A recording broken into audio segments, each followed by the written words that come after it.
Oh, oh my God! Wow, wow! Do I suck? I suck. I suck. I suck. I suck. And now I'm getting back. Oh my freaking God! Just kill me. Like seriously, just I do not deserve to do text. All you out there, just kiss my ass, okay? I've been talking to myself for 3 goddamn minutes because nobody decided to go. Oh, you're muted. Besides Sarah, and I was like, oh shit. I gotta start over the fucking again. So let me start from the beginning here. Kiss my ass, people. Okay, so the too long didn't read that. Hey, let me start over again.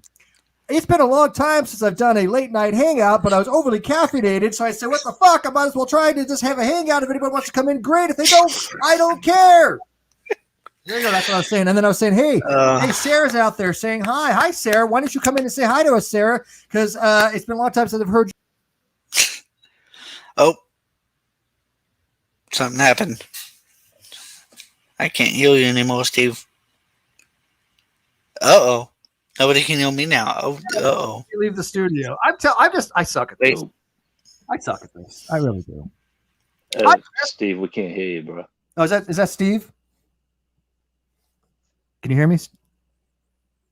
Can you hear me? No audio here. Can you hear me now?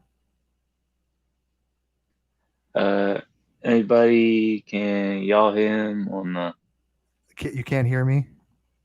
Come on, really? And testing? I can see it on my end that it works. Brandon, can you hear me? I can hear you. Okay. Can you hear me? Okay, you can hear me. Yeah, I accidentally clicked the wrong goddamn thing. I'm just telling you, I'm really caffeinated. I'm just pushing buttons here. I don't know what the half the shit this does. It's just like, I'm going to push this button. Okay, what does this do? Oh, pretty button. It's pulsating. No, I had that happen. I'm not even fucking with you guys. I was having an Instagram and I was moving things around on my USBs, and for some reason my USB port went to shit and it wasn't providing enough current to even my microphone system, my Focusrite. So it's like doing this weird pulsing, like a heartbeat that I could hear. Oh. Yeah, and I'm like, what is this? What's going the hell on here?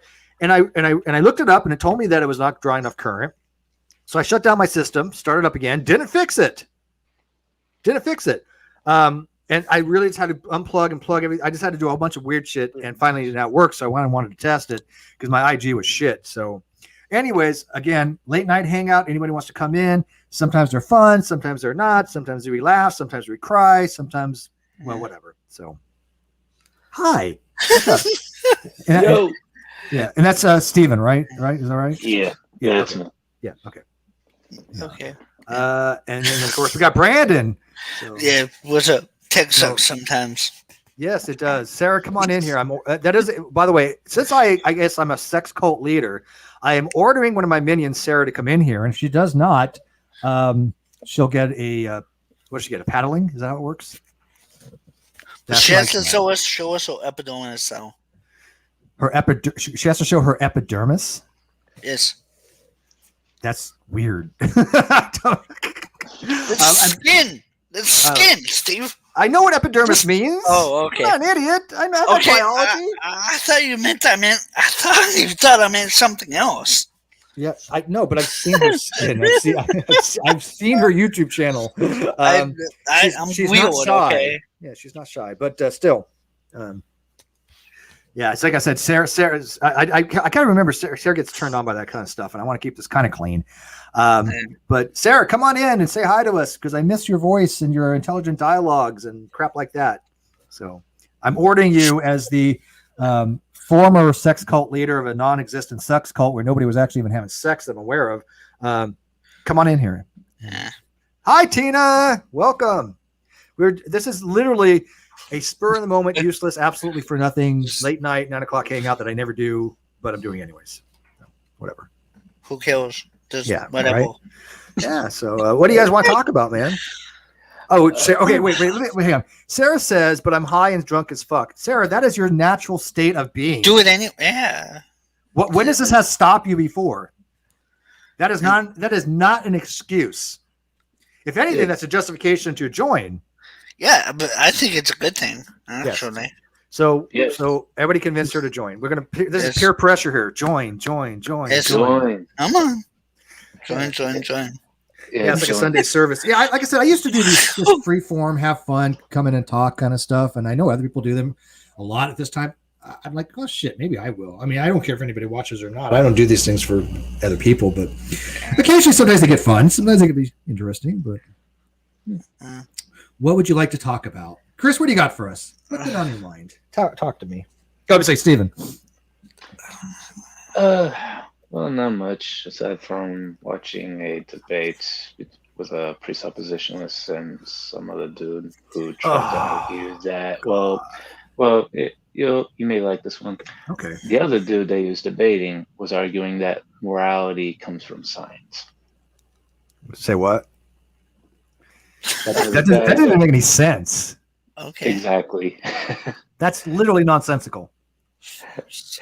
Yeah, he tried to argue like the frontal lobe, if I recall correctly, or some chemical in the brain that gives empathy. I'm like, okay, but how the hell does that prove morality? Yeah, that has nothing to do with when we talk about morality. When we're talking about morality, we're talking about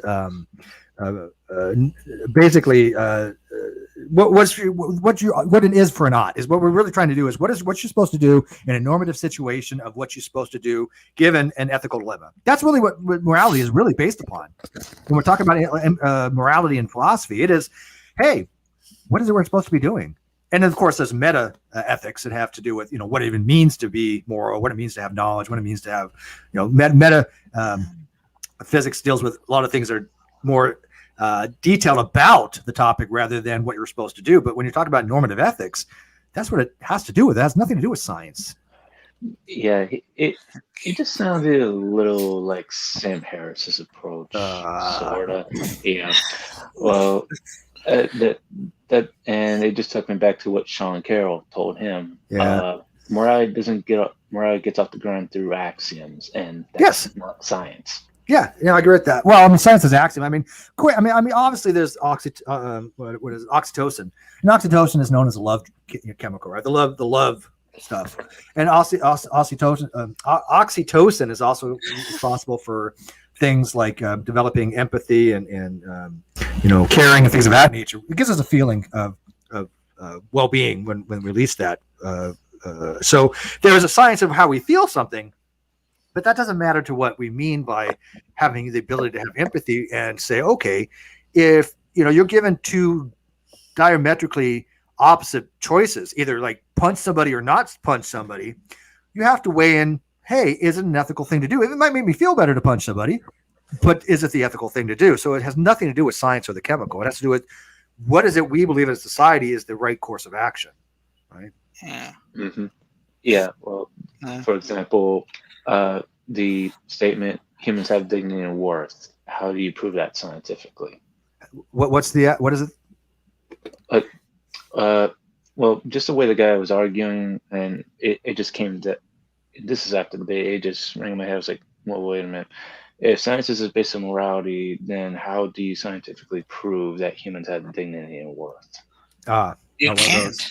Not in my opinion. Yeah, I know. I've seen those types of arguments before. They're on Facebook a lot, and I think they miss the bigger picture. I mean, when it comes to worth and things of that, value deals with axiology, and I do believe there are intrinsic factors that exist.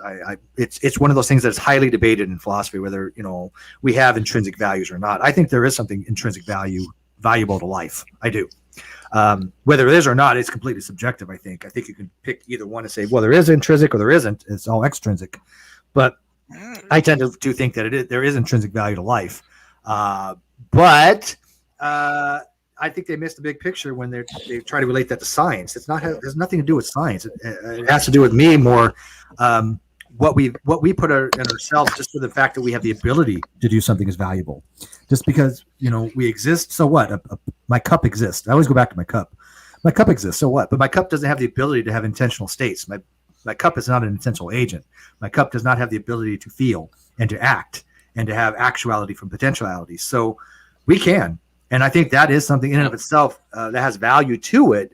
Now, is it something that's a fungal, thing? Is it a fungible? Sorry, fungal. Is it a fungible? Oh, God. Is it no, but, is it tangible? No.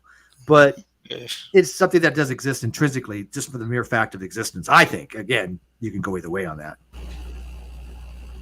Yeah, well, the whole topic of the debate was the topic of the video that the discussion was about was how does atheism ground how you live, something like that. And well, I have some quibbles with the presuppositionalists, even though I know him, but and the other guy didn't do any better. So you could say the presuppositionalists won that debate because he was more better prepared on the subject. Yeah. By the way, I might know the name. Is this guy's? Because I just got a message not too long ago from somebody who wanted me to debate a presuppositionalist. I was like, well, I don't debate any longer. I don't debate, but I do discuss. And I was like, but I don't go on to other channels of presuppositionists to really talk about it. But if they want to come into mine, that's fine. And they're like, oh yeah, that's fine. And so I don't remember their name, but it could have been the same guy. What was his name? Vocab Malone. No, that's not the same guy. Yeah, different guy. Nope. It's just sad. Well, yeah, because I've just been focused on other stuff lately, like Hebrew languages and archaeology, and and ancient Egyptian stuff, because I interact with certain people in a specific community. Cool.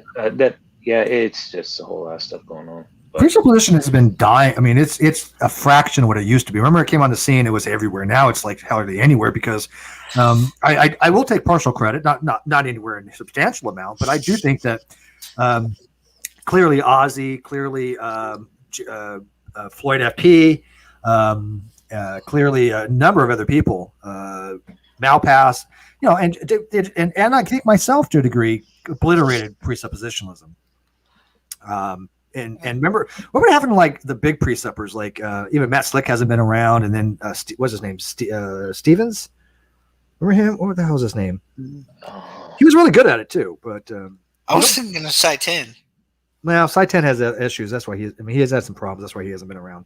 But as far as like the presuppers, they are so underground now. You don't see them coming around to hangouts to try to run precept script because everybody knows their arguments by now. Everybody knows the defeaters. We've explained to people the topics, and then before when precept came around, they're like, "Oh my God, I never thought about this stuff." And then when you think about it, it's like, wait a minute, this is not even an argument.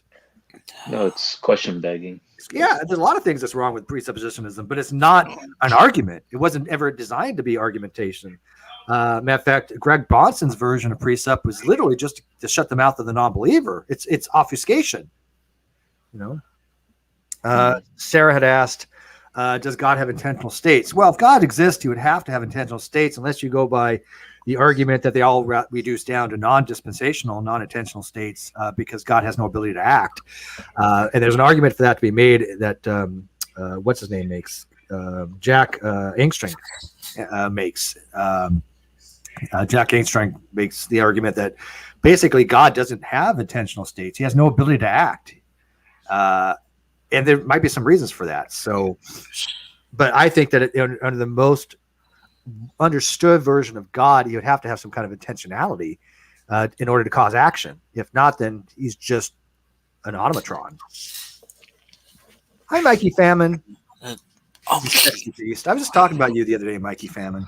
Oh, Mikey is a sexy beast, man. He is a sexy beast. You know what is funny is the person I was I hope your girlfriend's not listening, Mikey. But I was talking about Mikey the other day, and the person's like, "Man, Mikey's so good looking, or something, or he's cute, or good looking guy." I'm like, "Yeah, I do him." I was like, "Yeah, no, Mikey's a good looking guy." I mean, I admit that. But just so Mikey, you have a fan out there. Somebody, I don't know who it was, but somebody was like, "Yeah, Mikey's sexy" or something. So there you go. He's like, "I already do that." Yeah, whatever. Mikey does not suffer from what's the word? when you're humble, humility. Mikey does not suffer from humility. There you go. I cannot talk. You know how caffeinated I am. Holy crap! You can't do anything. Dude, I had a rock star in coffee. Oh, what the holy What? damn, dude! Yeah, I'm caffeinated. You might as well be on coke right now. Oh God, if I was ever to try Coke, it'd probably kill me the first time I tried it. Seriously, I don't think I think my body would not handle that. I have no desire. Why would I? Yeah, hell no. That's just crazy. God can't fail. Yeah, that's the kind of the classical theist approach, is that God cannot fail. That's why the question, can God lift a rock so heavy, or make a rock so heavy you can't lift it, it's not a nonsensical question. It's actually very, very sensical. But it has been resolved through a long time ago during what's called the oh my God, what was it called? They changed it to he was maximally powerful. Yeah, but that was to the principle of eternal verities, is what the term was for. And the principle of the eternal verities is that God cannot do anything which is self-contradictory or illogical, right? Maximally great being, as you would say, as you did. Yep. So that's how they kind of got around with that, which is, by the way, not a bad way to do it. There's nothing wrong with that. Yeah, I remember Ozzy did a video on that as well. That for God to be omnipotent, that means he cannot fail. And so Right. the question didn't really make any sense. Well, no, he did. He said that he says the question makes sense. It does make sense, because if it makes sense, you can interpret it, right? You can interpret and evaluate it. So it is a very coherent question, and able to be interpreted. But unfortunately, the answer is pretty simple. You just make him into a maximally great being that cannot do anything that's self-contradictory or against the laws of logic. ECP Cable says, you mentioned Coke, and there she is. Diet Coke. Diet Coke is here. Actually, I don't even have that. I haven't had any soda in a while, diet or otherwise. Look at all these people dropping by for no reason. I'm literally like having no hangout whatsoever. We're not even doing anything. Yeah, this is like completely worthless hangout, but it's going to be just chilling. Wow. Steve, I just have to ask, have you noticed something a little odd as of late between like fundamentalist atheists and fundamentalist theists on a particular subject? Okay, before I answer that, Aaron, you need to come in here. That's mandatory. So we're conscripting you. We're forcing you to join us, because as the new cult leader, you have to obey your minions. That's how it works. That's the new rule in the new sex cult, is that the leader obeys the minions. So as a minion, Aaron, I'm ordering you to come in here.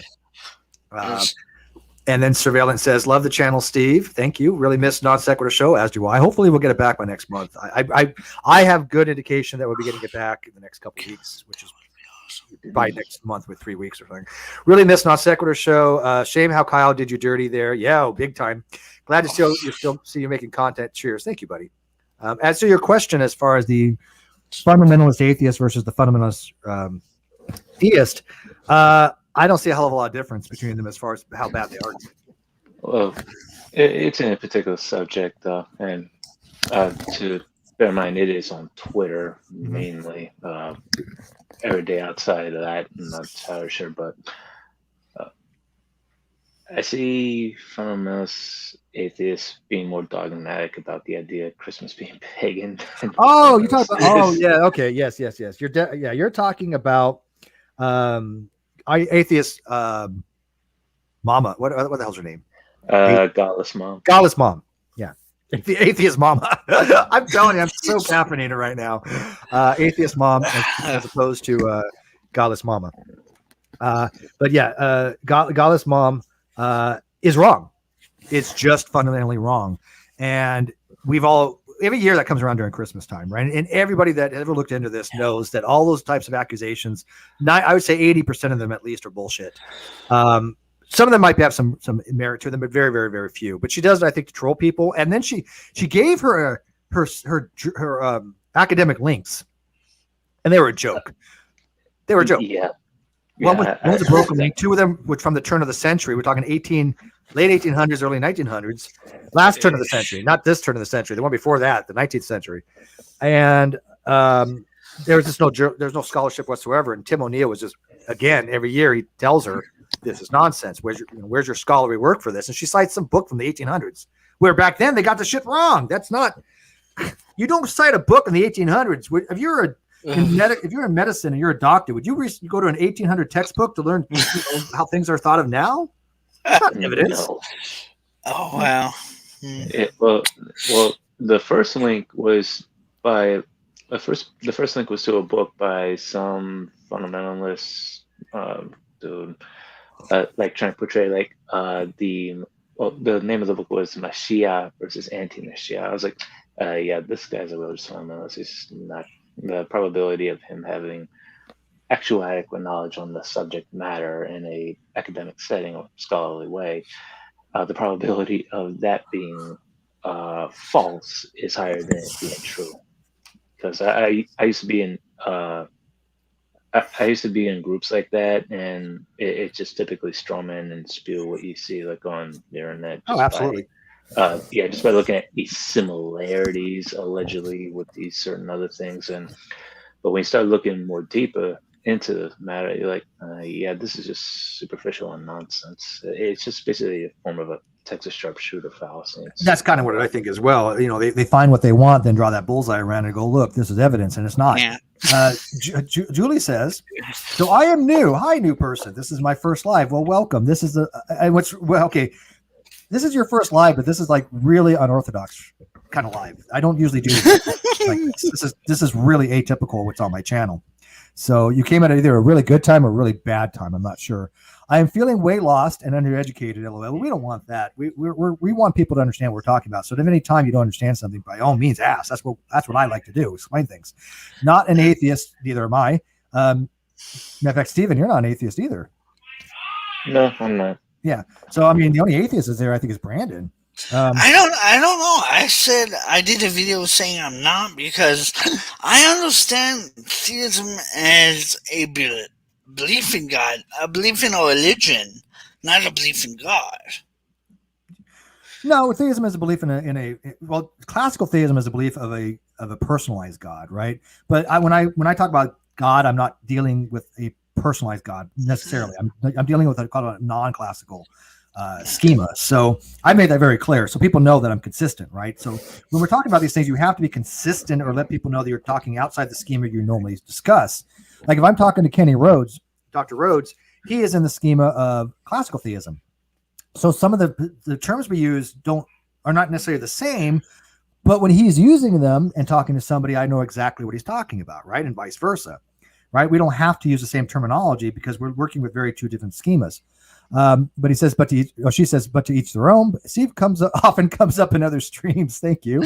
So I popped in to check things out. Well, welcome. Why don't you come join us? We love new members. We love people coming by.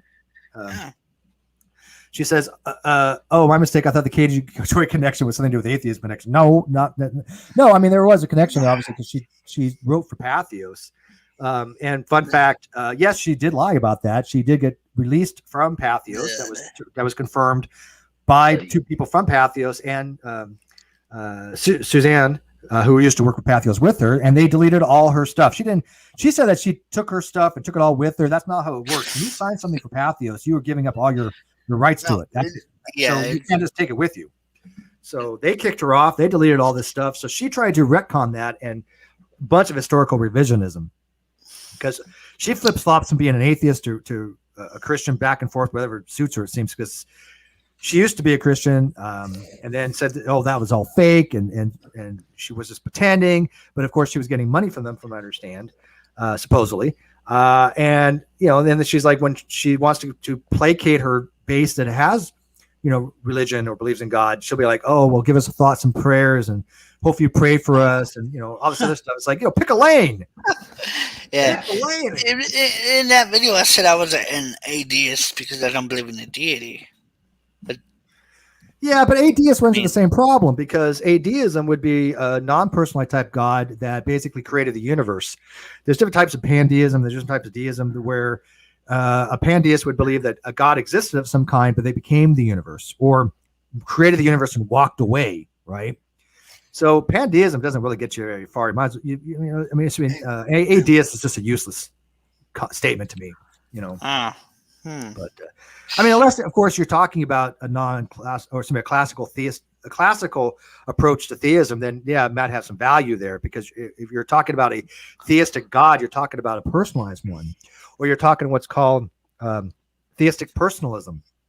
And theistic personalism is basically there isn't a God with intentional states, but he's creating the universe all the time. He's literally sustaining the universe at the very least. He's outside of the universe. He doesn't exist within the universe. He's somehow outside of that, creating it. And if he didn't exist, which would be a metaphysical impossibility according to some theists, the universe wouldn't exist. So the universe is contingent upon him being a necessary being sustaining this, rather than a deity that would be like a deist or deism that was a creator being, but is no longer around because either they became the universe or they left the universe because they said, hey, this is really boring or something. Yeah, fuck Sam out.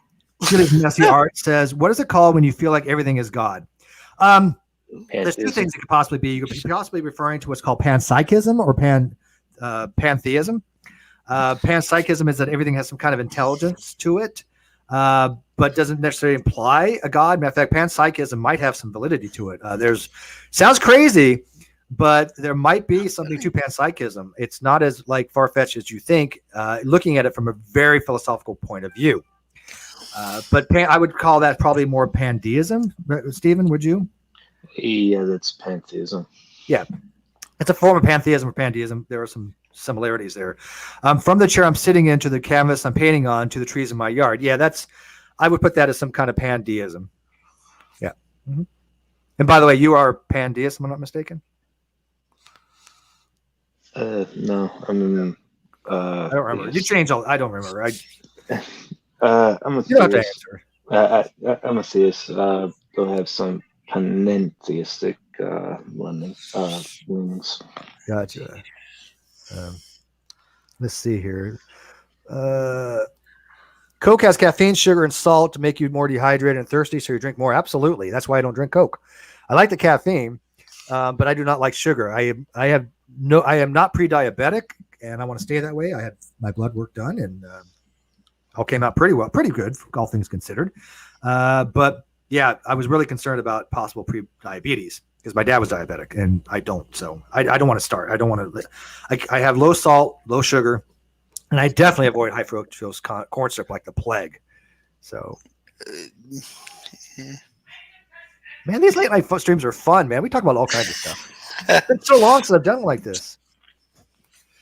Kimomaki says sounds more like pantheism. Yeah, that's what I'm saying. It's hard to it can go. I could go either way without more detail. It could be pantheism or pandeism. Yeah.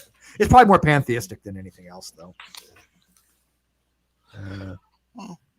With me, it's just like online stuff that's been going on. Yeah, but going back to that whole Christmas thing. And by the way, yes, Aaron, come on in. Come on, hook a brother up, man. I need some people coming in from these late night streams. I'm not going to have them. If nobody joins, I'm not going to sit here and just do one of my Unleashed or something, because I can speak for 2 hours by myself, but I just don't want to on these late night. I'm doing it in company. So we need friends. Come on, yeah. Friends. Love me. Just love me. But as far as like the whole Christmas thing that comes around every year, it's annoying, especially with the whole Nicholas and Horus. We all know that's bullshit. The Yule bullshit. And it's just not even subjective. You can go read this, and it's objectively fact that when they start throwing these things around, it's just stupid. Go look at Horus. It has nothing to do with Christ whatsoever. And again, I'm not Christian, so I have no dog in that fight. Yeah, you just pick up a book or even look at how Horus is conceived. Isis takes on the form of a bird and sits on Osiris's erect phallus when he's yeah, exactly, a stone phallus. If I'm not mistaken. Yeah, that was broken in two, I think, if not mistaken. Well, that's one narration of the mythology that he was cut up into pieces and thrown around, and she uses magic to resurrect the phallus after gathering up all his parts and uses it to pregnate herself. It's such a jump to get for Christmas to come out of that, because they're unrelated. They're really unrelated, but it's like, come on. Yeah, basically, it's conception from bestiality / necrophilia. Yeah, raise the dead. Yep.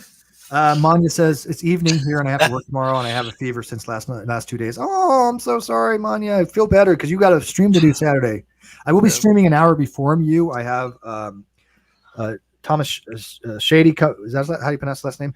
Coming in from the Atheist for Liberty organization. We're going to be reviewing his own webpage, actually, believe it or not. Yeah, how do you like that on the Atheist for Liberty? I believe in a lot of stuff that they put forth. I do not agree with their about page. It's completely bullshit. But I've known him for a very long time, and he knows I know it's bullshit. And we look. It's one of those things where we don't agree on that particular page, but we agree on the liberty stuff and secularism, and that to me is more important. So just because you have a web page that I think you're jacked up on what atheism and agnosticism is really about, or how it's used in the literature, I can move past that if you're an honest organization that has an agenda at least that's of interest to me, which the ACA doesn't have. They're dishonest. Yeah. Moonchild says it's not a whole heck of a lot, but I donated for what I could to your GoFundMe. Steve, thank you. Look, I'm one of those people that even for like $1, I will thank you for it and appreciate it. I haven't looked at my GoFundMe for a while, so if I have got to some people that have donated, I apologize. But I'm very thankful for everything that I get. I really am. Good luck in court. Thank you. I just popped in to see what you guys were chatting about and came in just in time to hear bestiality. Lauren, thank you, Moonchild. Appreciate that. And then we have Lauren. Hi, Lauren. Sorry. It was proposed What's going on? in this. It was proposed in the story of Adam and Eve, wasn't it? Like before God made the first woman, He suggested that Adam pick one of the animals. Well, I heard something along those lines. The original story was basically dealing with Lilith, which Lilith and Adam had copulated and from them became demons. Matter of fact, if Lawrence joins us, I'm sure he has a lot to add on that particular topic because he's well familiar with those types of. Yeah, I've heard that one before. I believe that's later Jewish lore. It's Jewish lore, yeah. Mm-hmm. How I heard that story went is she didn't want to submit to Adam, so she got pissed off and became a succubus. Yeah, I think she was like the first feminist. Yeah, and that's where the term lullaby comes by, Lilith by. That's what I heard anyway. Well, we got Lawrence out there, so if he wants to come in and add to that, he's my go-to guy for something along those lines. Yeah. Let's see, what was the school that started that? Jewish Gnosticism, or I think it was Jewish. I would probably say it's Catholicism or Gnosticism.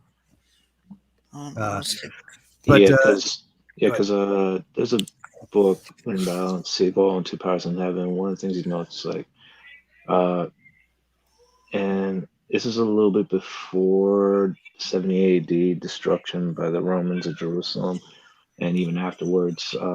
The proto-rabbinic Judaism, or the Pharisees, who were the progenitors of that, they were dealing with a lot of internal conflicts, like more particular sectarianism. And on one hand, you had Sadducees, who were the elites, but they died off due to Rome destroying the place and taking over completely.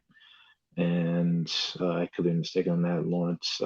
If I'm mistaken, please correct me. And then you had the Jewish Gnostics, who believed that there were many powers in heaven, like a plethora, something like that, or a pleroma, sorry. And then you had the early Christians, who held that Jesus was that second power in heaven. So the whole Lilith thing just sounds too much of. It sounds remotely a little bit like that, or it may have just been a lesson from the rabbis about the issue, but I'm not too familiar with the lore on the Lilith. Well, hopefully we can get him in here so he can maybe add to that. And then, let's see here. The Acorn says, this is interesting to me. Glucogenesis also makes glucose from protein, but yes, non-ketogenic glucogenesis can also apply fat, and your body tends to be in ketogenesis and glucogenesis. I would love to have a discussion on that actually one day. I mean, I am fascinated by that particular topic because I remember, reading in biology back in college. We had to study the Krebs cycle, glycogenesis and glucogenesis. Glycogenesis and glycolysis, and so there's a difference, but it's basically dealing with how it processes glucose into glycogen and how you make glycogen into ATP production and other shit. I mean, in pyruvate, I hated it because we had to memorize the Krebs cycle, and then I was like, I'll never use this in my life, and I never really have, even though we've talked about it, biological stuff on this channel. I just never really had to deal with it. But I love that particular topic of how glucose is made, how glucose is broken down, how ATP production in the Krebs cycle or citrus acid cycle does this. I'm fascinated by that shit, man. So sorry, we go all over the place in these late night stuff. My bad. Lawrence is in the room. I see him. What's up? Do you guys hear me? Yeah, gluconeogenesis. Yeah, I guess that's how you pronounce it. Yeah. Oh, so Lawrence, what do you have to have this topic? Because I don't understand, a little bit about this. Yeah, the Lilith stuff. I did a really big, a really long video on it. It was like almost 40 minutes or something. It was definitely one of my favorite topics to research. So initially, you had these demons that were just part of ancient Near Eastern culture at the time. So you had they went by a lot of names depending on the culture you're part of in the time period. So you could have Lily, Lilitu, Lila, and it was a class of demons is what it was. And there was an ancient Jewish parody from around I want to say the 8th century or through the 10th century, somewhere in there. We can't really nail it down too much. So it was an ancient Jewish parody where I think, after reading it, I think that the author was making fun of how rabbis jump through hoops to have things fit their interpretations. It was clearly meant to, knock on them. It's actually ridiculous. So you think the whole Lilith thing was just a satire? Yeah, the story of Lilith as Adam's first wife. Right. Yes, absolutely, 100% satire. Okay, wow. That would be. I wasn't aware of that. I didn't think they really much people believed it, but yeah, that's actually interesting. Send me some literature on that. I would read up on that. Absolutely, I can also send you the video I made on it too.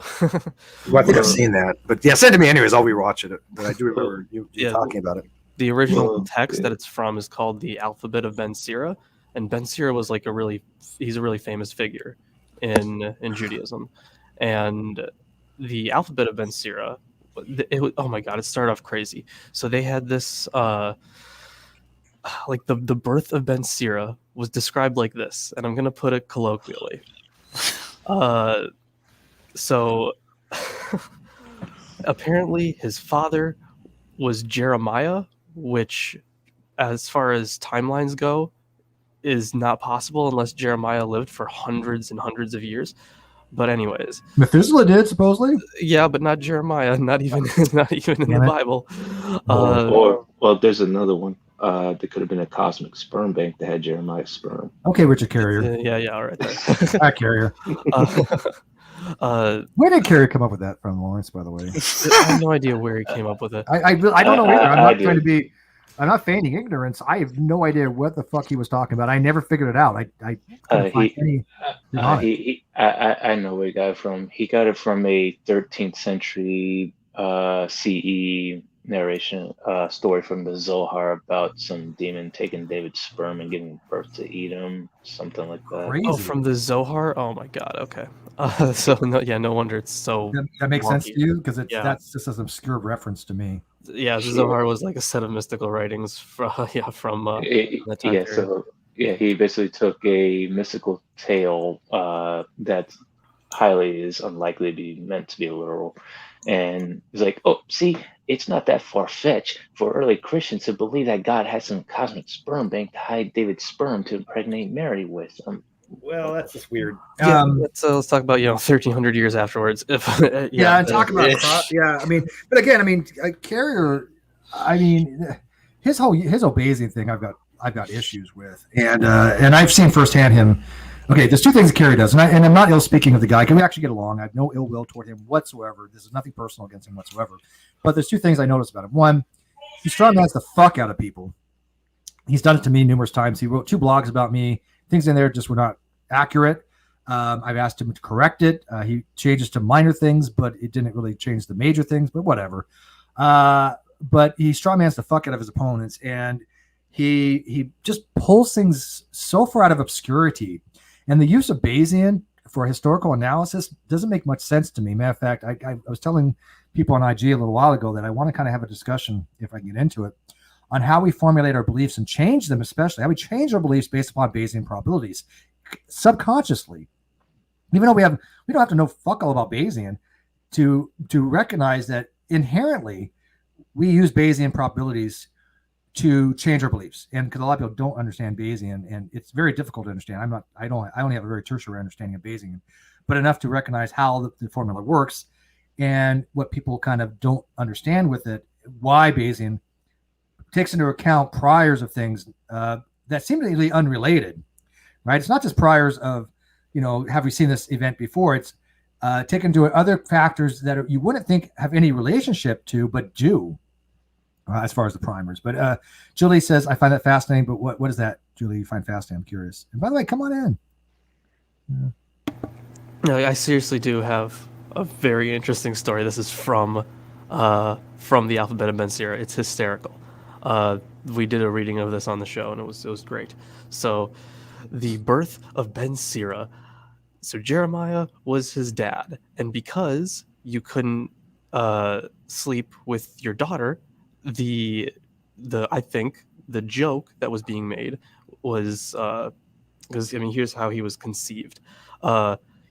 Jeremiah went into a bathhouse, a lot of guys jerking off, and they were like, "Hey, Jeremiah, join us, or we're gonna, fuck you in the ass." And Jeremiah's like, "Oh no, I don't want to get fucked in the ass. I guess I'll join you." So then he jerks off on the bathroom on the bathhouse floor, and then later, for some fucking reason, his daughter walks in there when he's already gone, and sits on his cum, and that's how Ben Sira is conceived. Who comes up with this shit? Hilarious. That's not even like a bad porn movie or something. That's weird. Someone who was making fun of how rabbis, like in Talmudic literature, tried to find loopholes and all that stuff to make things fit.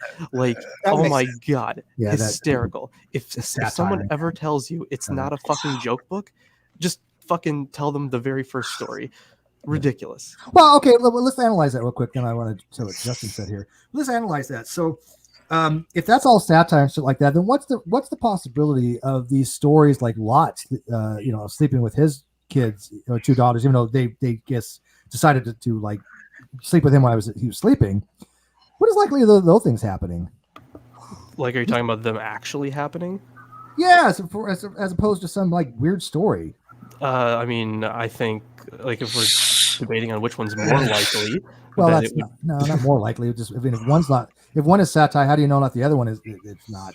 Oh well, the other one isn't presented in such a way where it's over the top or out of place for the time specifically. Okay. And it and within the context of the narrative itself, while it's definitely like, we look at it now, we're like, this is like really messed up, and yeah, it definitely is messed up. Yeah. The ancient readers of the time would have understood the point of all this. They would have understood the importance of every name in the story, every character, and it's stuff that doesn't really translate over exactly. But yeah, it's not presented in quite the same way.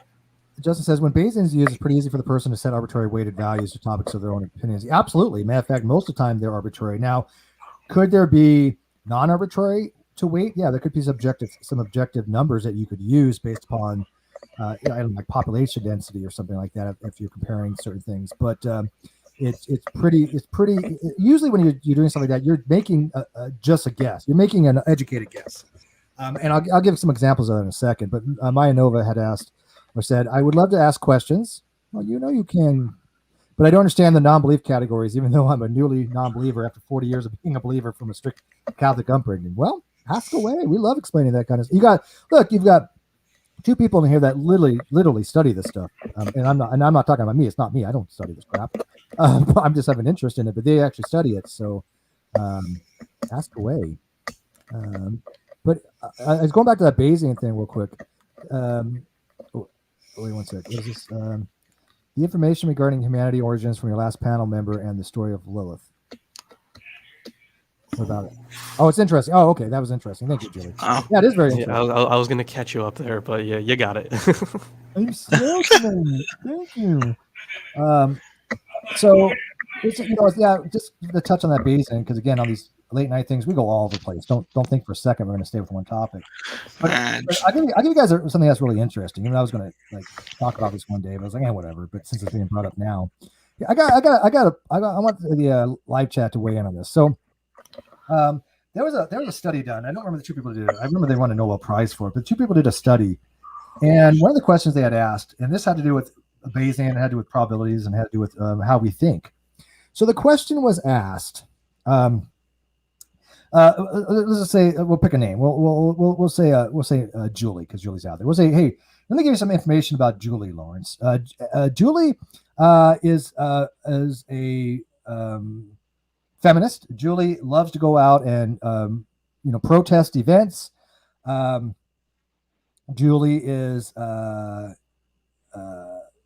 let's see. I'm trying to think of the what they gave. So, and Julie is very studious, very money oriented, very good with numbers. Very okay. So this is the background prior we have about Julie. This is the background knowledge we have about Julie. Okay, which is not true. I don't know it, but I'm just saying. Now, based upon the information I just gave you, Lawrence, which of the two is more likely? A, that Julie is a bank teller, or B, Julie is a bank teller that went to a march, a feminist march last night. Which one is more likely? The first one. True, but why? Because there's only one thing there. Correct. The other one is a subset of the first one, right? And so 80%, I guess, had said that it was the second one because they thought more information being given is more likely that she was a bank teller as well as somebody who went to the thing last night. But everybody that went to the thing last night and a bank teller would be a subset of bank tellers to some degree, right? And so you're now making it a very smaller amount of people that fit those criteria. Yeah, like the more stuff that you add onto it, the less likely the whole set becomes. But it's counterintuitive. At least stated that way. You already know the answer to that, by the way, didn't you? I mean, I haven't heard that example, but like okay. I took that was like introduction to philosophy. So oh, okay, Mr. Spurty Pants. I forgot you're educated. Like 101, like actually. Does everybody on the outside get that? Does they understand that how it's be? Well, that's how Bayesian kind of works. Is that let's say you have a certain amount of the population, and so when you say, okay, is it more likely that this person is this profession or that profession? If I say, okay, Lawrence, for example, you like the Bible, reading about the Bible, you like philosophy. So what is more likely? You are a philosophy student, or you are a policeman? Which one do you think would be more likely? Based on those priors, I'm gonna have to go with the first one. But the problem is, see, you don't remember things in the course. The problem is, policeman, I think, would be the correct answer. Why? Can you kind of figure out? Is it because more people are policemen? Yes, there's more people are policemen. Those were the priors come in for the Bayesian analysis, right? Gotcha. Yeah, so there's more police officers. So you're taking a percentage of population. There's not a lot of people that do philosophy, right? Yeah, there's money in it, so there's not a lot of philosophy stuff. But there's a lot of policemen. So there's a higher percentage of the fact that this person probably is more of a policeman than they are, or at least has to be taken into account than a philosophy major, or a philosopher. So giving background information on a person doesn't really help you when you're dealing with a large sample size. You know, so I just like that's very interesting because a lot of people just don't think that way. You know. So it would require a little more data, say, in particular with the individual, to really change the probability to go and negate the Right. negation. Yeah, if there's an equal amount of philosophers and police officers, then again, then there would be a problem. You break even kind of stuff. But there's no more likelihood than one or the other if they're the equal. If they're same, you know, well, I guess maybe a little bit more because you do have some knowledge. But if there's, you know, a fact, if you have like 3 people in America that are philosophers, and I'm going to be using extreme numbers, but if you got 3 people that are philosophers and you have 10,000 police officers, and I say, hey, Stephen loves philosophy, and he goes, you know, he's educated, he reads about philosophy. What's more likely? Is he a philosopher or a policeman? Well, obviously, policeman, because there's so much more of them than they are philosophers, right? But we don't think this way. I think normally, because we just don't process that there's just so much of that. That's where Bayesian comes in. Hi, Kano. Welcome. Wow, did we go off on a tangent? No wonder nobody really listens to these things. They want drama. You know, I don't listen to these late night hangouts from these other creators because all they do is drama that I'm just not interested in. Now, Steve, you do drama. I guess I do now, and I don't care. I don't, but if people say that I do, I don't care. But it's very rare. But I certainly don't go out of my way not to. But unfortunately, certain things need to be addressed. But on kind of late night hangouts, that's all they do is sit there and just talk about other people constantly. They never have any content like this. They have nothing of interest to me whatsoever. I don't know how anybody listens to content creators that all they do for 100% is talk about other people. That bores the shit out of me. I mean, occasionally, fine, of course. You know, we all do. But their entire content is 100% talking about other people. So I've decided that my next stream is just going to be me shit talking Steve the whole time. That's been your last 50 freaking videos, dude. You wouldn't know. You don't watch. You're right. Well, okay. I have seen your videos, of course, but I mean, they're just you reading the Bible. It's great. Don't get me wrong. I've been on your channel and I've done it with you, but I'm just not interested in the Bible. So to me, yeah, that's fair. What you do is great. I mean, I highly recommend your channel for anybody who likes the Bible. Go watch Lawrence's channel because you'll learn. And it's you know, it's been a while, so I since we've actually spoken, so I don't know if you're caught up with this or not. I've been learning ancient Greek for the last year and a half. You've been reading Koine Greek or Koine? What is it? Well, it's Koine. Yeah, there's Koine Greek. Yeah, Koine Greek, Attic Greek, Ionic Greek, all of it. Get all out. Ancient Greek. Yeah. Yeah, that's you're gonna be like Dr. Jim Majors, who in Hebrew, he's mastered Hebrew. Yeah, he has. You look at. I don't even understand that. Look at Jim and go, yeah, this guy mastered Hebrew. That's to me, it's like the most juxtaposition shit I've ever seen in my life. Right? Yeah, I couldn't agree more. Right? I mean, you look at somebody like Dr. Josh and say, oh, look, Dr. Josh has mastered Assyriology, and you go, yeah, totally, I can see that. Right? Yeah, I could believe that. Yeah. But Jim Majors mastering Hebrew, I mean, that's just a juxtaposition I've ever seen. Well, the thing is, Jim had help from his mustache.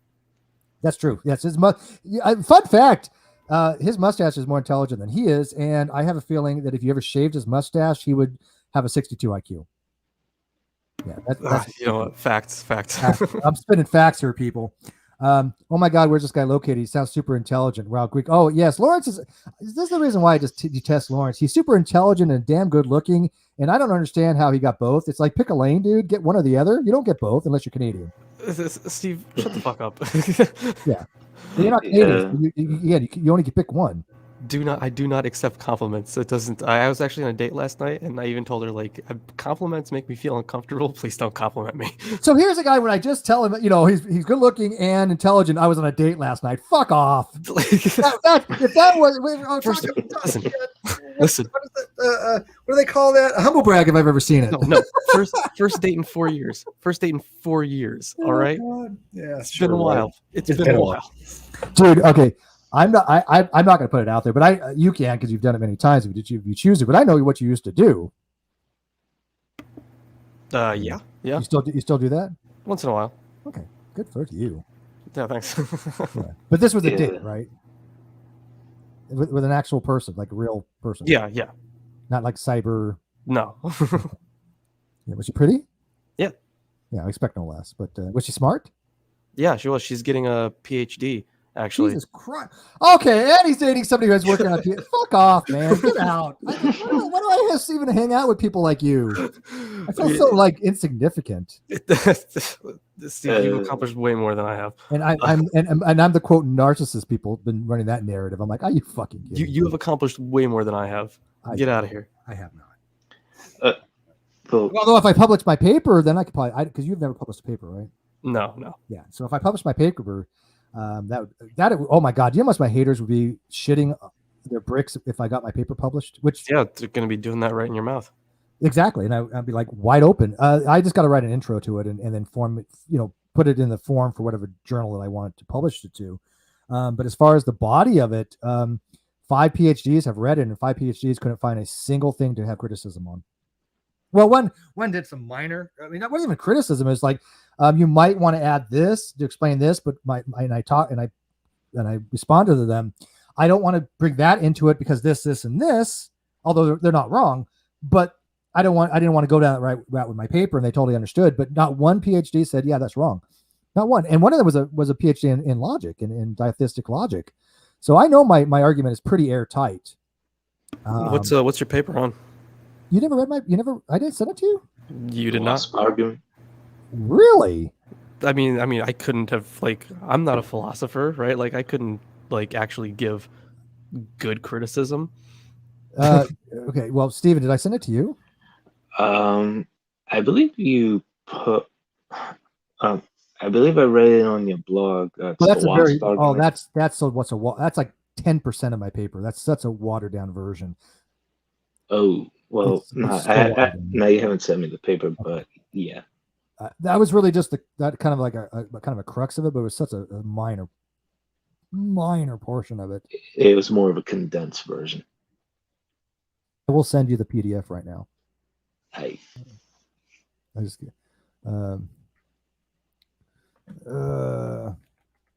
Trine Feline's out there and she's read it. All right, so get link. I don't need to say it, but I'm gonna say it anyways. Please don't make it public, obviously. Make what? I'm gonna post it on my Facebook. You know what? I can see somebody go, "Hey, I'm gonna publish this and put it under my name." Yeah, that's what somebody was. That was one of my reviewers, or that was helping. A PhD was helping with it. He's like, "Yeah, don't make it out there. Somebody might steal it." But I'm like, "Why?" Okay, where are you at on freaking Twitter now, Lawrence? Under Mock Atheist, isn't it? Yeah, still MKE Atheist. I found you. All right, let me send it to you. Okay. So that's going to get to you first. And then, Steven, you're under Doug something or other, right? Yeah, I'm the one with the Phoenician script. I just dox you. Do you really think that Steve can identify that? Right? I don't know Phoenician. I mean, I also don't. So. Yeah, actually, just DM me, Steven, because gotcha. It's been so long since I've DM'd you. I know which one is yours, but is it my imagination of finding people's messages native through Twitter a pain in the ass? It really is. You guys don't see it, but I can't find shit sometimes. There we go. Nope. Different message. But anyways, yeah, I'm working on my introduction for it. And I probably need to change. Well, there was the minor criticism was not in the body, but was in the abstract. A couple of them said the same thing, that I dive into the topic too quickly in the abstract without explaining the terms, and they're right. So, yeah, I wrote a paper, but it hasn't been published yet. On it's the title of the paper. I'll give you the title. The paper. Should I give you the title? Can I give away the title? I guess that matter. I mean, I don't think that should be an issue. I don't know how it all works. The title of the paper is "How the Presumption of Atheism by Way of Square of Opposition Leads to Semantic Collapse." Oh, okay. So you wrote another blog post.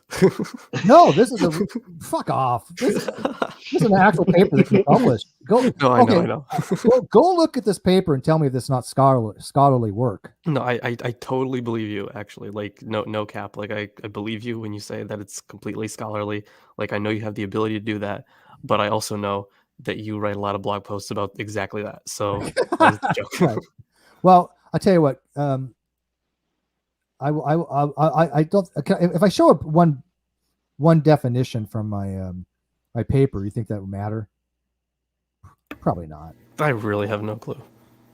Probably not. You guys want to see you guys want to see one thing that on my paper? A little snippet. Little sneak peek. I mean, You guys I'm wanna cool with see it? that. Do you guys want to see it? You want to see? You want a sneak peek? A teaser trailer. Do you want a teaser? Okay. I always want teasers from Steve. Okay. So here's the way it's going to work. If you want a teaser from me, let's see what they should do. Type. I'm going to play with my audience. Just type teaser in the live chat. Teaser, or tease me. Tease me. There you go. Tease me. You tease me.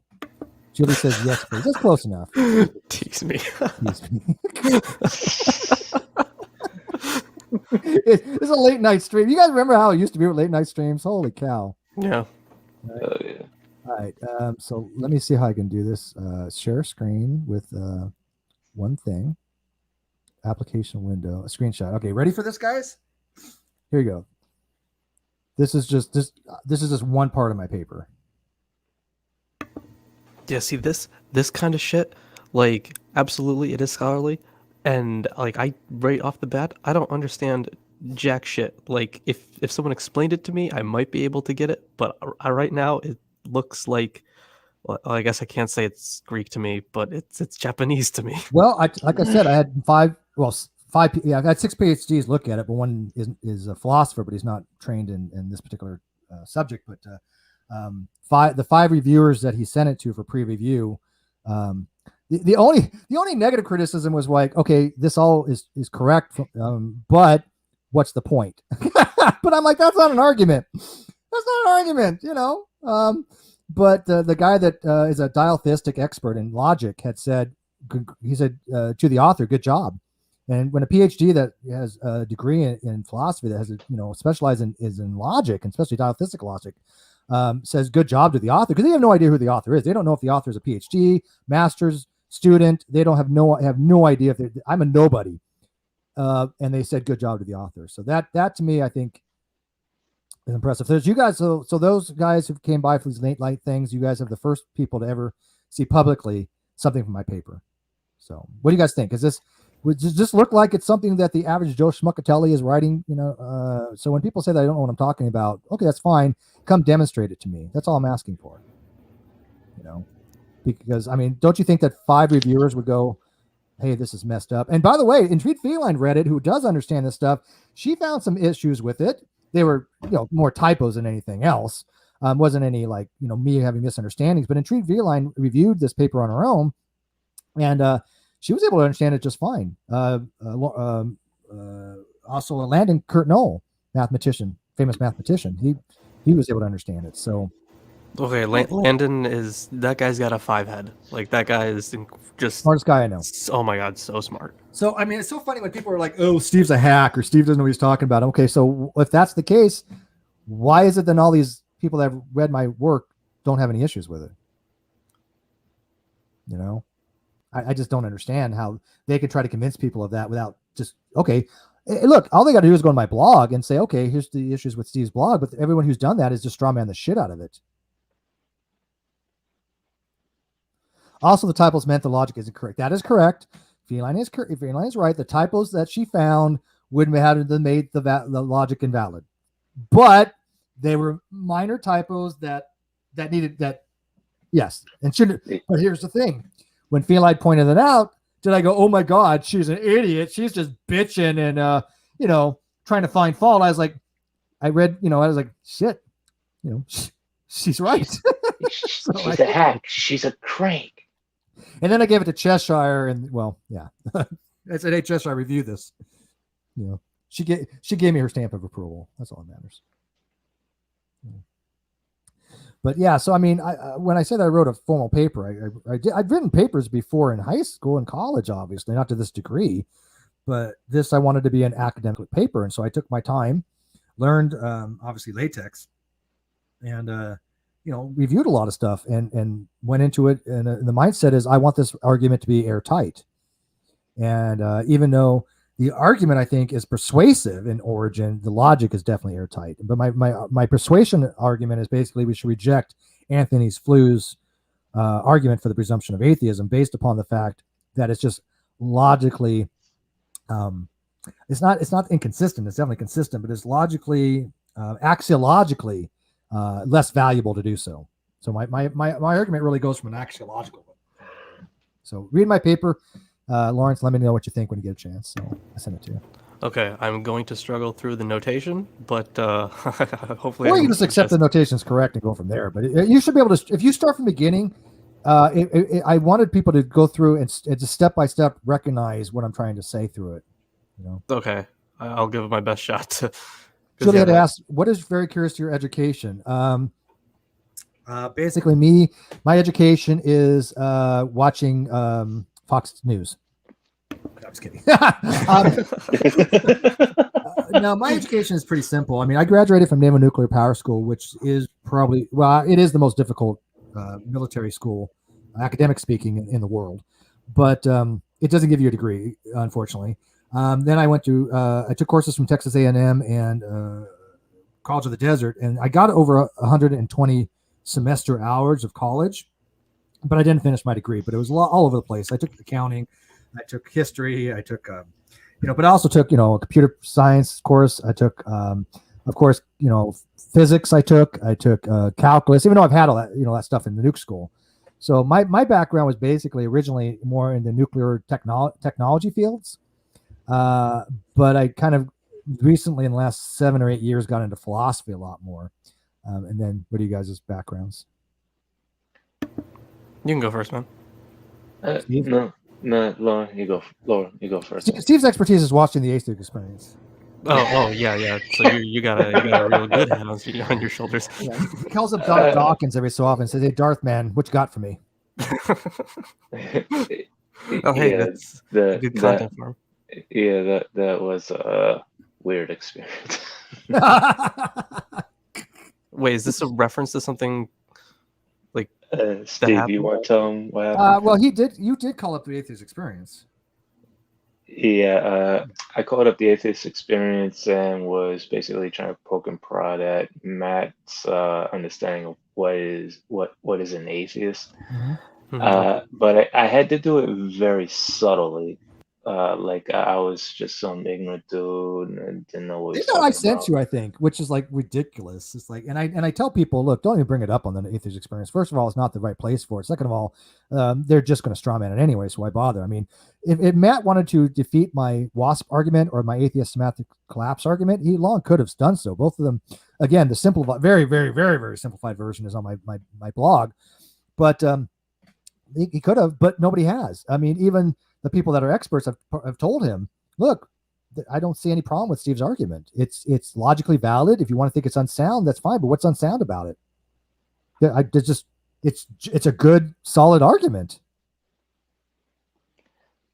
Matter of fact, that's what I've actually brought up. I was like, because he was bringing up the weak, strong distinction. I was like, okay, so theism can easily just be defined in the same manner. He's like, no, that is not only stupid, it's ignoring where the null hypothesis should be. Oh, and I die every time somebody brings up the null hypothesis like that. I die.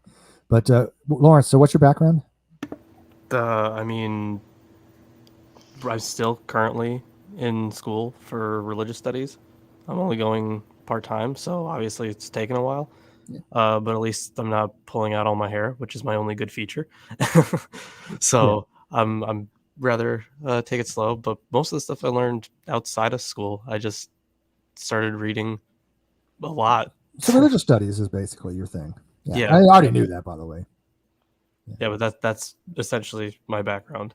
Yeah. What about Steve? Well, partially with religious studies, not in college. I'm still going to school, like Lawrence, part-time. It's taking a while. But generally, I just study like religion and Hebrew, Arabic here and there. and more recently archaeology, history, and theology, and basically the weird stuff that, basically the weird left brain type stuff. I saw Mr. Sirius pop up. Come on in, Mr. Sirius. Again, more people on the panel. Come on in, people. I need more people in here, so join us. Yeah, someone's got to replace me because I need sleep. All right, man. Well, feel free to take off anytime, but I appreciate you always dropping by. Go check out his channel. It's really good. But stick around as long as you want. Kimomaki says, Answers in Reason had a very good live stream today about atheist misuse and the null hypothesis. I missed that. I will watch it. Huge fan of Answers in Reason with Trolley Dave and Joe. Really good stuff. Did you see Charlie Dave's take on Arn's rock atheism? Yeah, I saw some of that. Oh my God, Dave just annihilates freaking that. I mean, because Dave's a professional philosopher, he knows how dumb Arn sounds sometimes on all that. Yeah, churches are atheists. The Bible is atheist. Atoms are atheist, which is, I mean, look, long before, no offense to Dave, but long before Dave came around, I was arguing the same points. I mean, if you don't remember, I'm sure you do, but Bionic Dance was arguing that same stupid shit 6 and 7 years ago, and I was like, oh my God, stop this. Stop it. It's dumb. You're making atheists look stupid. But hey, Jamie, it's been a while. Yeah. I saw you had a live stream, so I wanted to say hi. Well, hi. How have you been doing? Still have the same beliefs you had before? If I can ask. Yeah, pretty much. Okay. But I did have a philosophy question for you. Sure. Something that's been being discussed in a little Christian community we have regarding you're a determinist, right? I am a soft determinist, only because, and I will tell you why in a nutshell, because all the positions suck, and it's the least of the sucky. So you believe in compatibilism, then, right? Soft determinism is compatibilism, the same. Right, thing. same thing. Okay. I mean, but you know what? When I say that all the positions are sucky, you kind of know what I mean by that. Because I think so. Yeah. Okay, I mean, as far as the appearance of freedom and.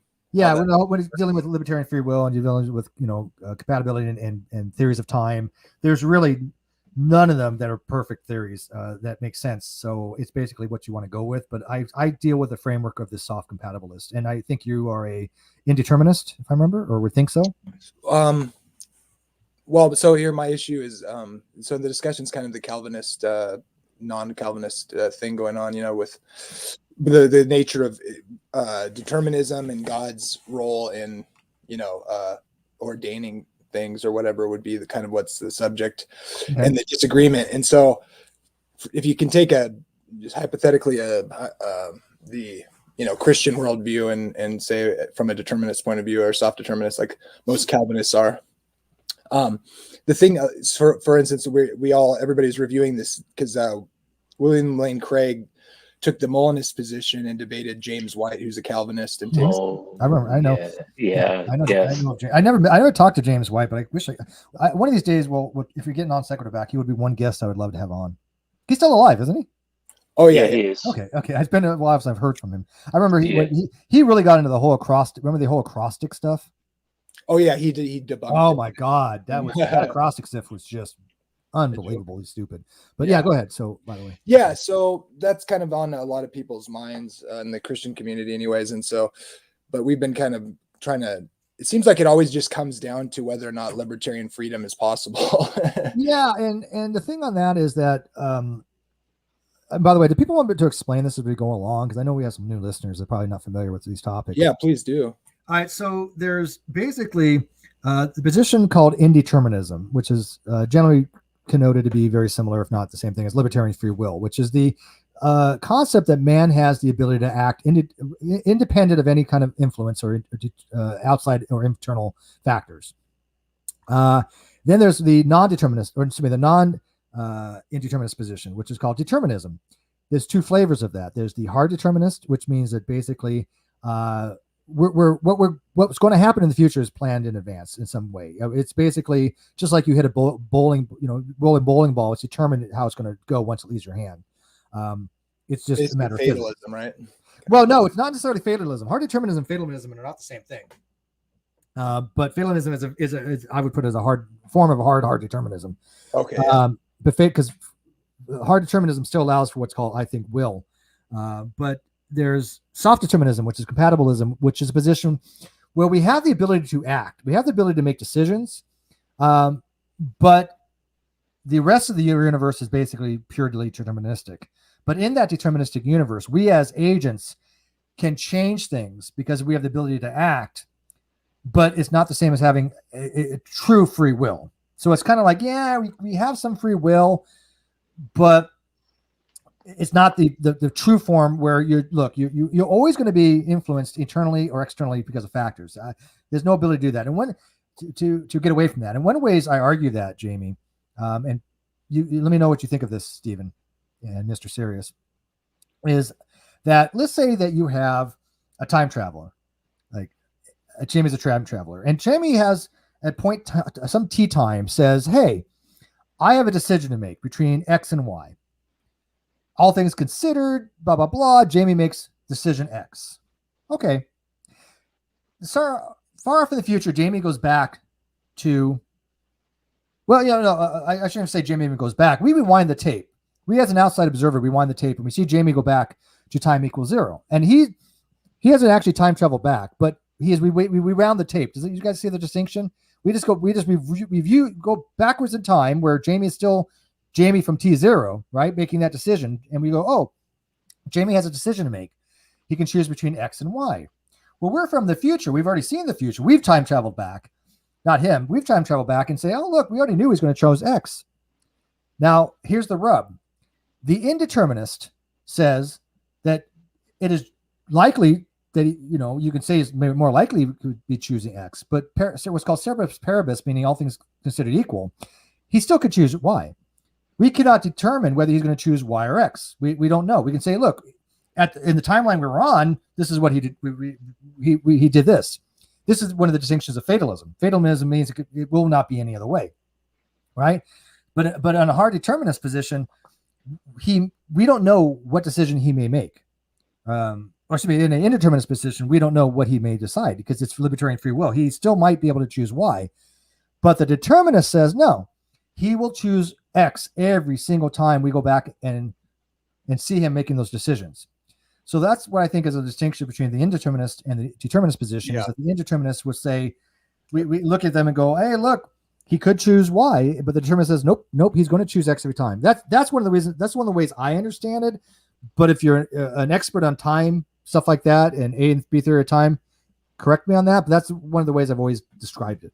No, that is the rub for me too, and that's essentially why I can't accept even a soft. That's why I often put all the determinist positions into the same boat, because to me the problem is still the same, and that is that if all things, but I can't really argue with that. I mean, all things being the same, why would it be? That's my argument. Exactly. That's why I go to soft determinism. That's my biggest argument, I think, against libertarian free will and indeterminism, is that if you're talking ceteris paribus, that all things are equal, then what would be the deciding factor to make a difference? Randomness. It would be random almost, I don't know if it's going to be random. Like that, I mean, like you wouldn't know what the outcome is. Oh, you wouldn't. Yeah, it's the time traveler, right? The time traveler would be stochastic, right? As me going back in time, I'm like, I couldn't determine which it's going to be, right? Yeah. And the person making the decision, all things being the same, you want to uphold the consistency that you would choose the same. Otherwise, it could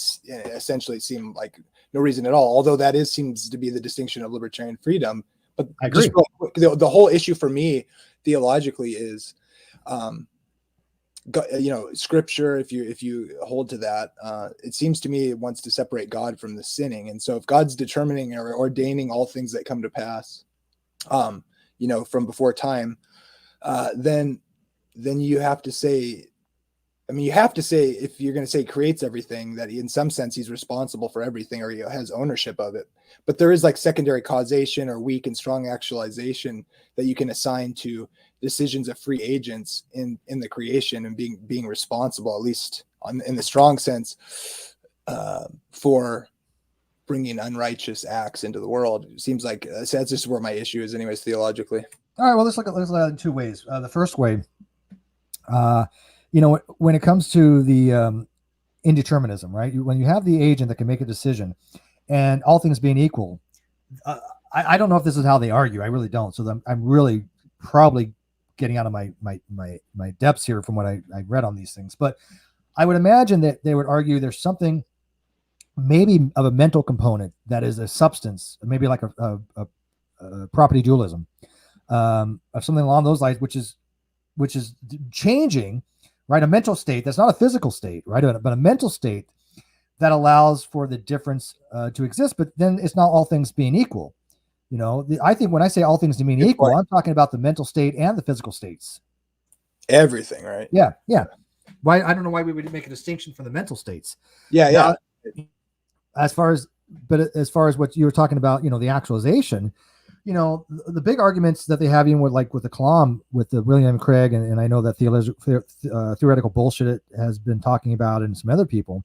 Matt just did a video on it not too long ago, and I watched that video, and I got to tell you, I really didn't have any issues with it, although there was a couple of Christians going, "Oh, this has some problems," and if you read the literature, and I'm like, "Yeah, you're kind of quibbling a little bit here," but I asked theoretical bullshit to weigh in on it, because I know he's the expert on that, and he didn't find any issues with it either. But we both agree on one thing. It's a couple things, but one of the things we definitely agree on is that it's very hard for a timeless God, especially in B theory of time, to act in any capacity to have a beginning for anything. And if you have a God that's kind of outside space and time, what exactly are we talking about? And I know that William Lane Craig tried to get around that and stuff like that, but it is a really hard thing. Yeah, well, it's ex machina versus, or ex materia versus ex nihilo. Ex nihilo or ex nihilo. God's creating something out of nothing, but with ex materia, there's some kind of primordial substance that it does exist by necessity, I guess, even that's infinite, that's always around, that God just kind of rearranged to form the universe, right? But there has to be a time for which he could do that. And, I've asked Sai 10 that question, what theory of time do you subscribe to on that? His answer was, I swear to God, the Bay may not exist. This is exactly his answer. It's a brilliant answer. His answer was God time. And I'm like, man, I think I heard that. God. Yeah, you remember that? Yeah. That was I think I was on the Non Sequitur show. I asked him that. Yeah, that's cool. Oh my God, that was funny. I wonder, I don't know. I haven't read enough to make any kind of real claim or anything, but isn't there a thing where with oh dang, what's his name? Before Einstein, Newton, like he would say something like, people say he was wrong because of his way of thinking about time, right? And then Einstein kind of made it more in line with reality or whatever. But he had I tend to think he was smart enough to maybe have some insights that people don't give him credit for, perhaps anyway. But like this idea of a universal time that he was stuck in. And well, that's one of the problems that William Craig does recognize, I think. I know he does. The problem that William Craig recognizes is that either God has to exist in some kind of atemporal state where somehow there still has to be the ability to have actualization from potentiality, which is just hard to imagine with there's no temporal component, or he has to adopt some kind of bizarre radical presentism where the only thing that exists is the presence. And of course, when you're talking about, Leo is probably way more educated on this particular topic, but when we're talking about presentism versus like expanding block theory or eternalism, if you adopt presentism, the problem is you basically have shat all over special relativity. Yeah, and general relativity too. Yeah, so he I mean, that's a pretty big thing. You say, yeah, God exists. Let me adopt this presentism or hard form or even presentism, but in doing so, I have to deny what we know about relativity. Well, how would relativity work outside of the universe, though? I don't know. It wouldn't make sense to talk about relativity outside of space-time. Exactly, it's a nonsense. I mean, relativity is a description of space-time, so to take it beyond that just makes it meaningless. That's how I would argue it. Yes. Yeah, because isn't it like time's based on like reference points and stuff, right? Within correct. What you measure for time is, yes. Yeah. By the way, I you know what? Fuck it. I'm going to do more of these types of late nights. I think from now on, they're certainly not revenue generating by any stretch of the imagination. I don't give a shit about that. They're fun though. They they're are just fun. Yeah, I mean, a little lot of revenue fun. would be nice. I mean, if I make $10 a stream, I'm happy. But I love these types of discussions, and I miss having these discussions with you guys, man. I mean, we usually do all kinds of other shit, but these late night, just come on in, talk about your topics. Because I mean, I didn't prepare for this, so I'm pulling the shit out my ass. Yeah, I've never got a chance to talk to you like this, or not much, anyways, not for a long while. So it was cool that you did this. Yeah, I was gonna say William Lane Craig actually just rejects special relativity. He adopts a neo-Lorentzian view, which he is correct when he says that you can technically reproduce all the effects of special relativity with some modern neo-Lorentzian views. The problem is they don't do so nearly as parsimoniously as special relativity does. Also, you can't really formulate a workable theory of gravity within a neo-Lorentzian view, and that's the big problem that somebody that adopts such a view is going to overcome. Because sure, you can make I mean, I could grant that you've usurped special relativity, but the idea of relativity, the idea of length contraction and time dilation, and this relational aspect to what space and time are and what you measure is still present in general relativity. In fact, primarily time dilation is a lot of what gravity ultimately is. So to reject those notions, I think personally is just kind of silly. Well, that's why he understands those problems. Matter of fact, for the audience that may not know kind of this stuff, Leo's so spot on, it's ridiculous. There's the neo-Lorentzian model, and there's what's called the Minkowski model. And I tend to the Minkowski. And basically, in a nutshell, the neo-Lorentzian kind of looks at it as the old school, where you have these three Cartesian points, x, y, and z. But in general relativity, they call it x1, x2, and x3. But and then you have a temporal component. So you have three spatial dimensions and one temporal dimension. But in Minkowski, which is most people have, when they look at gravity and stuff like that, it's 4 dimensions. It's space-time fabric. And it's so much better to look at it that way, I think. But the other model does work. I mean, the neo-Lorentzian certainly does work. But try to understand Einstein's field equations that way would be extremely difficult because, Yes. And you know what's funny, Leo?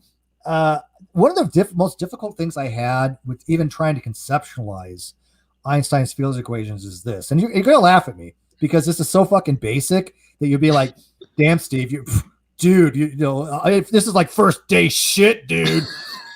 but hear me out, okay?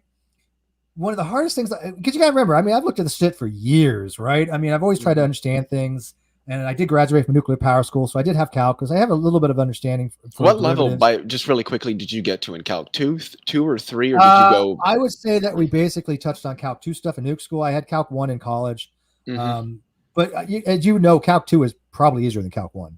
No, actually, Calc 1 is probably easier than Calc. No, Calc 2 is easier than Calc 1, and that was it. Yeah, but Calc 2 is pretty. It's summations and series and things like that, which we went over a lot, and and you touch on it in calculus as well. But my point being that when you look at the tensor equations, right? Einstein's field equations, one, he drops his summation right in his notation, which is confusing in itself, but I understand why. But when you're talking about x1 or x to the 1, x to the 2, x to the 3, right? For summation.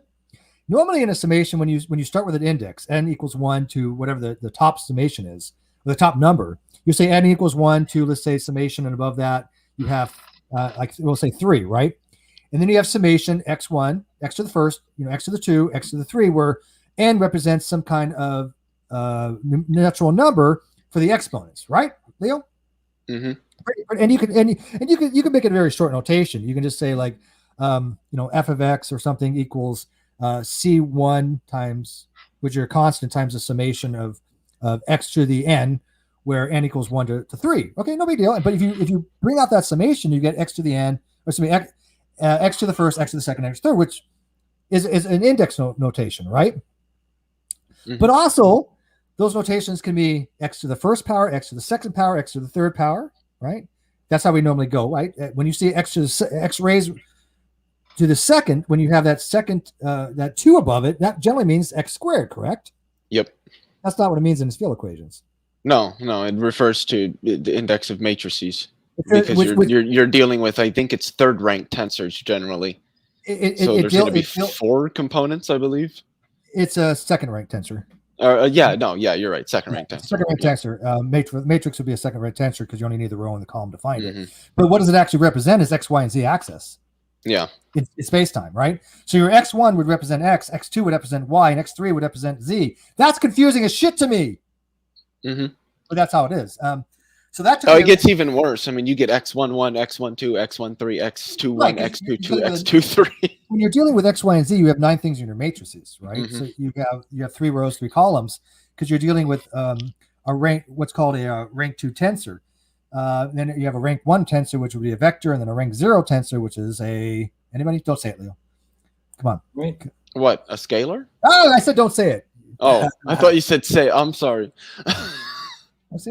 Can anybody else play this? Can anybody else, Leo? No? Can anybody else? What? Can anybody else play along? You don't have to be Mr. Jeopardy here. Just kidding. I'm giving a shit.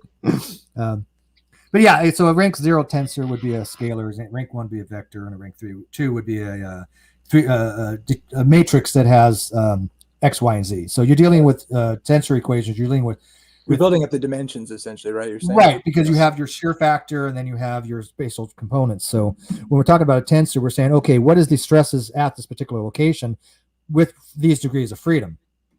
Okay, so basically, the scalar idea, that's like almost like another outside of dimensional space or something. I forget. No, our scalar is a vector just without a direction. Yeah, scalar is just a magnitude, like temperature. Okay. Temperature is just a magnitude. It's either hot or it's cold. It's less than just even a vector. You're saying? It's just a number. It's literally just one number, number that you associate to something that defines its magnitude, like temperature, how hot or cold something is, or speed, how fast or slow you're going, things of that nature. Those are all scalar quantities. Yeah, and I'll give you a cheat.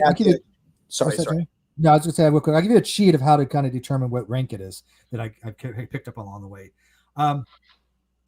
It's the more information you need, the higher the rank. And think about it this way: if I only know it's 70 degrees outside, but that's enough information to tell me what the temperature is, it's rank 1. If I want to know what a velocity is, which is a direction plus a speed, right? So a velocity deals with not just speed but directionality. So if I change direction, I'm accelerating. Even though I haven't changed speed, I have to add more gas. When you go around a curve, you have to add more gas. Why? Because you need more energy because you're changing direction, right? Because of inertia and things of that nature. But if you have to have 2 pieces of information for that particular, vector or velocity, that's a rank 1. Okay. If you have to have 2 pieces, no, I'm sorry. No, that's right. If it's rank 1, is that right? Yeah, let me think. How does what? Hold on, I'm sorry. What? Where are we at? Yeah, hang on. I'm trying to relate this into how many pieces of information you know because I worked it out one time. Because a matrix like that we're talking about is a rank 2 tensor because you need 2 pieces of information, the row and the column, right? But a vector would be rank 1. So how's that with information? Because you need to know 2 things. I guess it doesn't work. Shit. Well, but the idea is to add extra dimensions or an extra fourth dimension or whatever. It's the tensor idea. Maybe it's just information relating to the direction. That's what I think it is. Okay. Because you need 1 piece of information. You need to know the vector, right, for the direction, right? Magnitude and direction. You need 2 for the well. Are you talking about how a vector is represented in terms of a matrix? Yeah, I'm going to think about it more because what I learned from tensors, all tensors basically do is relate 2 vectors within a specific frame of reference. That's basically what it does. It's relating vectors. But I'm trying to remember how to. There's a very simple way of determining what rank it was, and I completely forgot what it is. Maybe somebody Justin should know. He studies vectors, I think.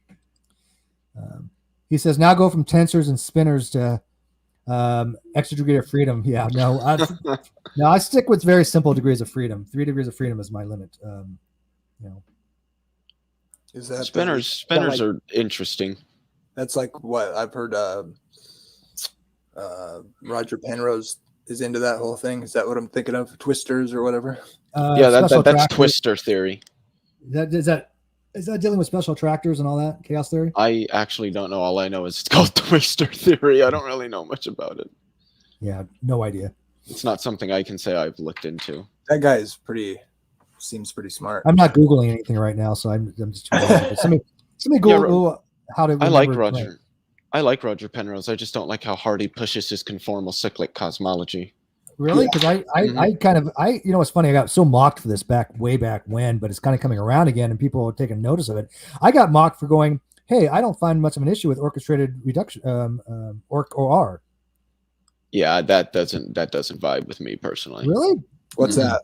What's that? Orchestrated objective reduction. I'd have to go. It's been so long since I read it because there was a time when I was like, I don't know, that kind of that's what makes sense. consciousness coming from microtubules in the brain from quantum states. Oh, okay. Some sort of quantum state in microtubules in the brain produces consciousness, Biologists laugh at it, but quantum physicists go, "Oh yeah, no, there's something to this, maybe." Well, Sean Carroll says he doesn't like it either. He thinks it's kind of a silly idea. I don't think it's that silly, but hey, what do I know? I'm not a quantum physicist or a biologist, so whatever. Well, neither am I. I guess I just already take a different view as to what consciousness is. He's still immortal. He's still just immortal. Are you an emergentist? Emergent? Yes. Because I'm not a fan. I just the way in which reduction is framed, I don't really like it. I prefer emergence. But I definitely go to more what's called non-reductive physicalism. I just don't even determine my physicalism in terms of reduction or non-deduction. I would call myself an emergent physicalist. Yeah, if I'm not mistaken, but emergentism falls under non-reductive physicalism. Hello. Look at Nancy. I don't know. I don't know if Jamie, are you a non-reductive? I'm a non-reductive Christian physicalist, but I think that's fine. I tend to that as well, but I also I tend to what's called I'm a functionalist. Property dualism. Not property. Source dualism or source physicalism. Yeah. I probably wouldn't go there, maybe, but I think I mean, again, oh my God, it's like pick a lane kind of stuff, and it's hard to because some of it is like, yeah, at least I can kind of get into that. I mean, I don't go into substance dualism. I deny substance dualism. Yeah, I'm not a dualist of any sort personally. But property dualism, I have no problem with. But the problem with property dualism, to me, it's not dualism. It's still a form of monism. My main issue with property dualism, I think that there could be ways in which you might see it that way, but I think it was just because I've heard a couple of different ways in which property dualism has been construed. But it seems to me that the issue with property dualism is that where it wants to say that there's still this secondary non-natural aspect to what consciousness is, that there's sort of this physical and then this non-physical aspect. Right. They're not necessarily saying, it's some other ethereal substance, but it seems that it's more of a categorical something that's non-natural in a categorical sense rather than an ontological sense. Yeah, it's a subset of the other. Absolutely, it's not an ontological sense. It's like saying that a house is non-natural. I mean, it is in a categorical sense, but a house is not non-natural in an ontological sense. Absolutely, yeah, that's a very good point. Matter of fact, that's very similar to what's called non-natural. What is it for G. Moore's non-natural ethics? I don't know. I don't know that. I don't know. Non-naturalism. I tend to non-naturalism when it comes to ethics, which is not supernatural by any means. That's not what it means. Yeah. It just means that you cannot reduce things into forms of natural forms, such as like, what is the good? Yeah. The good cannot be defined in natural forms. It just can't. And so there's a problem with that. But I wouldn't deny angels or things like that, or like that God's not physical. So I think that can fall under non-reductive physicalism, at least on not on a metaphysical level. Maybe I'm kind of being a poser that way, but I'm still struggle with it. But you believe that there's a being that has an ontological essence that has mental states. Right. Yeah. So in that sense, that's another substance, I suppose. But even that gets kind of dirty when you get down to it, like what that even means. Well, that's why I think property dualism I don't have a problem with, because as Leo pointed out, they're not necessarily saying that this mental stuff is something of any ontological existence or supernatural. That's not at all what it means.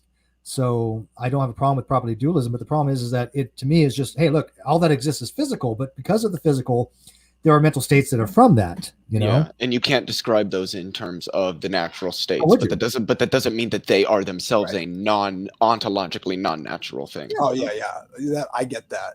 So when you say emergent, you mean kind of like a buildup of, and then Yes, I think emergence is I can agree with very, that. very Okay, important factor in the universe in terms of the complexity, the structure, and the order that we observe, the consistencies, the symmetries, all that. I would argue is a property of emergence. All right, let me ask you this then, Theo. And by the way, I want to get Mr. Serious in here. If you accept emergence, which again I don't have any issue with, how do you then kind of deny panpsychism? Because I don't think that consciousness is present in all things. Yeah, that's where everybody's going with it. But because its existence exists in some form, maybe biologically, right? I mean, do you think that the consciousness exists independent of the whole? Obviously not. You don't believe in a disembodied consciousness, clearly. No. But I think consciousness is more a process that things do rather than like an object that you could like. But where's the seat of the consciousness? If you take what away do you mean? The whole question on the hard problems, there's many of them, but one of the big problems with the hard problem of solipsism and the mind-body problems is that, look, we cannot, we can't determine we're the only mind in existence, and if we are, how does our brain, well, I guess it really doesn't matter whether you are or not, but how does our brain make something happen from a physical state? How does the action occur from a thought? Thoughts have no tangibility, right? If it's a thought, if I have a thought and I want to do something, how does that physical come from that mental state? That is the unexplained mind-body problem. The sort of like what the hard problem of consciousness would posit. How do we account for qualitative experience through just the examination of the physical states of the brain? Right. The thing is, I'm sort of an eliminativist as it comes to this concept of mental states versus physical states. I'm not a dualist, so from my perspective, at least, and I don't know, Steve, if you got to watch the discussion that Philip Goff had with Sean Carroll on consciousness a few weeks ago, but one of Philip Goff's co-hosts, Keith Frankish, even touched on this and said that it seems that we're sort of building this concept of dualism into the conversation of consciousness by differentiating between physical states and mental states. Why should we believe that there's sort of this physical red that's in the world, and then there's this entirely different mental red that's the one that you're experiencing? Why not just posit the red that's in the world? Why not just posit the physical states? Because one, I don't think red exists in the world. You guys know that. I'm a color realist, right? Red doesn't exist. It's a phenomenological thing. For me, I think for me it would ultimately come down to semantics as to what that means. But I definitely can. I understand exactly where you're coming from when you say that. I think it's way more than semantic. I think it's a fundamental ontological issue. But the other thing would be, if you're a limitativist, as I understand limitativism, I'm not fully an eliminativist. I'm only an eliminativist about things like mental states. I would reject this dualism between there being physical states and then mental states. I would argue that. Really, I don't even like the word states, because for me, and what I was going to do earlier was present sort of an analogy for what I think consciousness is and why it's not like a tangible thing. It's much like an engine. If I asked you, okay, we have this engine here and it's running, point to me where the horsepower is.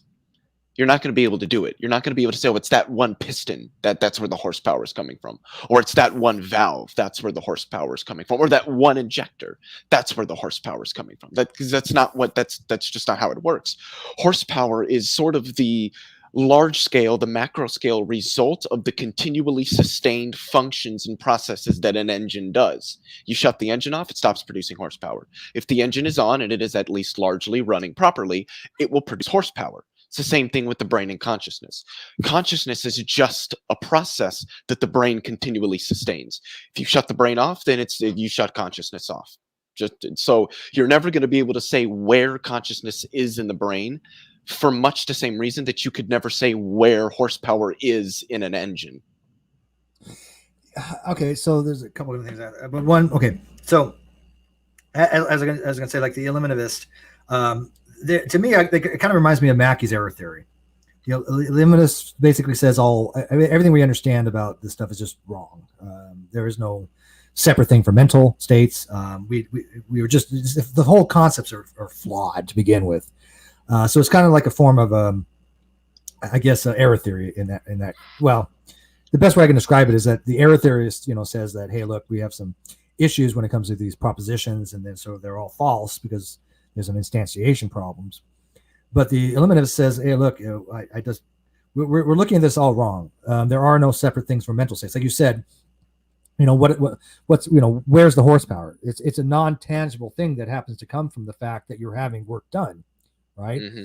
So I get it that, emerges out of the functions of the engine, right? And I get that, but the problem is, horsepower doesn't think. Horsepower does have action. Don't get me wrong, right? I mean, horsepower isn't the cause of the action, right? Horsepower is the measurement that we use that can show how much action is being done, like 500 foot-pounds per second.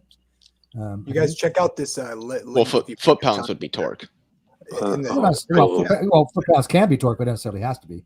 Well, horsepower is also not that first-person experience. Well, that wasn't the analogy that I was drawing. It wasn't. It was just to show how I view consciousness. That it's not like an object that you could point to or hold. It's just this. It's the label we put on what the brain does. Yeah. Well, would you guys agree with me that there's very much a large component of being a conscious agent? It comes from like your nervous system and the body in general. Like Absolutely. I think there's a huge biological component. This is one of the issues I have against artificial intelligence, is that from everything we've seen, all of intelligence or anything like that from consciousness can only come from something to deal with biology. Now, if there's a mixed biological cyber type thing one day, computer, okay, but I find it hard to accept, at least right now. I can't obviously argue that it's not possible, because who the fuck knows, but I'm kind of convinced, at least for now, that I don't think a true artificial being can exist purely on non-biological components. Yeah, people. So you're essentially saying we couldn't ever build a sophisticated consciousness that is at least approaching the level that we are, we'd just be without it being biological. Without being biological. Now, again, I'm not an AI expert. Don't and anybody, obviously. I'm just pulling that out my ass. This is just my own personal intuitive type thing. That's all. It's all it is. And there's a lot of people a lot of people that would say that, like, well, I mean, sure, maybe we could build something that at least seems to have consciousness like us. But like, how could we ever determine that it really is experiencing anything qualitatively? Right, I'm a functionalist, so I would say I think that if it displays all of the aspects that we would typically associate with human consciousness, then I don't know what sense it would or what it would mean to say that it isn't. Even if it's emulating it, even if it passed the Turing test, right? Turing test is not going to tell us whether it has qualia or not. Exactly. Yeah, I'm still the whole concept of qualia still interests me. I'm tempted to say that it isn't even something that's actually real. It's not like there's a thing that's separate from the physical processes that our brain does and the ways that it interfaces with reality that is what we call qualia. I would say that what the brain does as it interfaces with reality is what we would call qualia, most likely. That is what our experience is. Okay, and I don't disagree with that, but it's kind of like asking where's the number one. What's qualia without a body, though? I would say what's qualia without a physical reality into which the brain is submerged and that which it interfaces with. Yeah, exactly. Just sit there and think about your experience of consciousness right where we sit right now, and then just start like imagining carefully like the different aspects of being self-aware being stripped away, and then it's like, to be just programming in a computer just seems to totally lose any kind of definition of having consciousness. I don't know. Yeah, I mean, Justin points out, look, even if we had something that can do NP time, right? Even if that, by the way, there have been, I really hate when people say, oh, we've never had an NP problem solved. Yes, we actually have had NP problems solved. The problem is they're not the hard NP problems. Right? I don't think I know what NP problems are. I don't know shit about computer science. Okay, well, there's polynomial time and there's non-polynomial time. And basically, in a nutshell, non-polynomial time allows for a computer to actually basically, if you put in an input to it and you have a program, it can actually it can check itself and do stuff in exponential time rather than in linear time. And so you literally can solve things like the Riemann hypothesis and things. That would be a hard NP problem. But polynomial You time. damn Americans and your fucking Yeah. pronunciations. Oh my God. If they could, seriously, if they could solve Riemann? American English rules. what do you want to pronounce it? Riemann? Riemann? Okay, whatever. Yeah. Well, at least I say Euler correct, so whatever. Yeah, that is true. but, Too many people say Euler, and I'm just like, I know. no. It's Euler, man. It's Euler. But I mean, if we could solve it, if we could get a computer to do NP time, it would be probably the greatest historical event in man, because it would solve so many things and just be able to do amazing stuff, because that computer program basically is the closest we could probably get to some kind of intelligence, but it's not really intelligence. It's basically the ability to have a program that what's the word they use for it? It's been a long time since I looked at non-P time. There's a word for it. It's not self-correct, but what is the word for NP? I mean, Justin, what am I thinking of for NP versus P versus NP? That they can solve the hard NP problem. It's the NP. Is Justin a computer scientist or something? Justin's a physics guy. Not going to happen, kind of thing. No, but what it's. God damn, I can't remember. There's a certain word I don't know for shit it, about this subject. Yeah, not reasonable to hold non-native speakers and non-native to native pronunciations. Exactly. I don't think Riemann is hard to say. Whatever. Riemann. Yeah. Just like people say Schrodinger instead of Schrödinger. Schrödinger. Poincaré. Oh, Paul, God, that one is just terrible. Poincaré. Okay. But I don't do it those for accents. I don't care. You know. I've always been anal about that.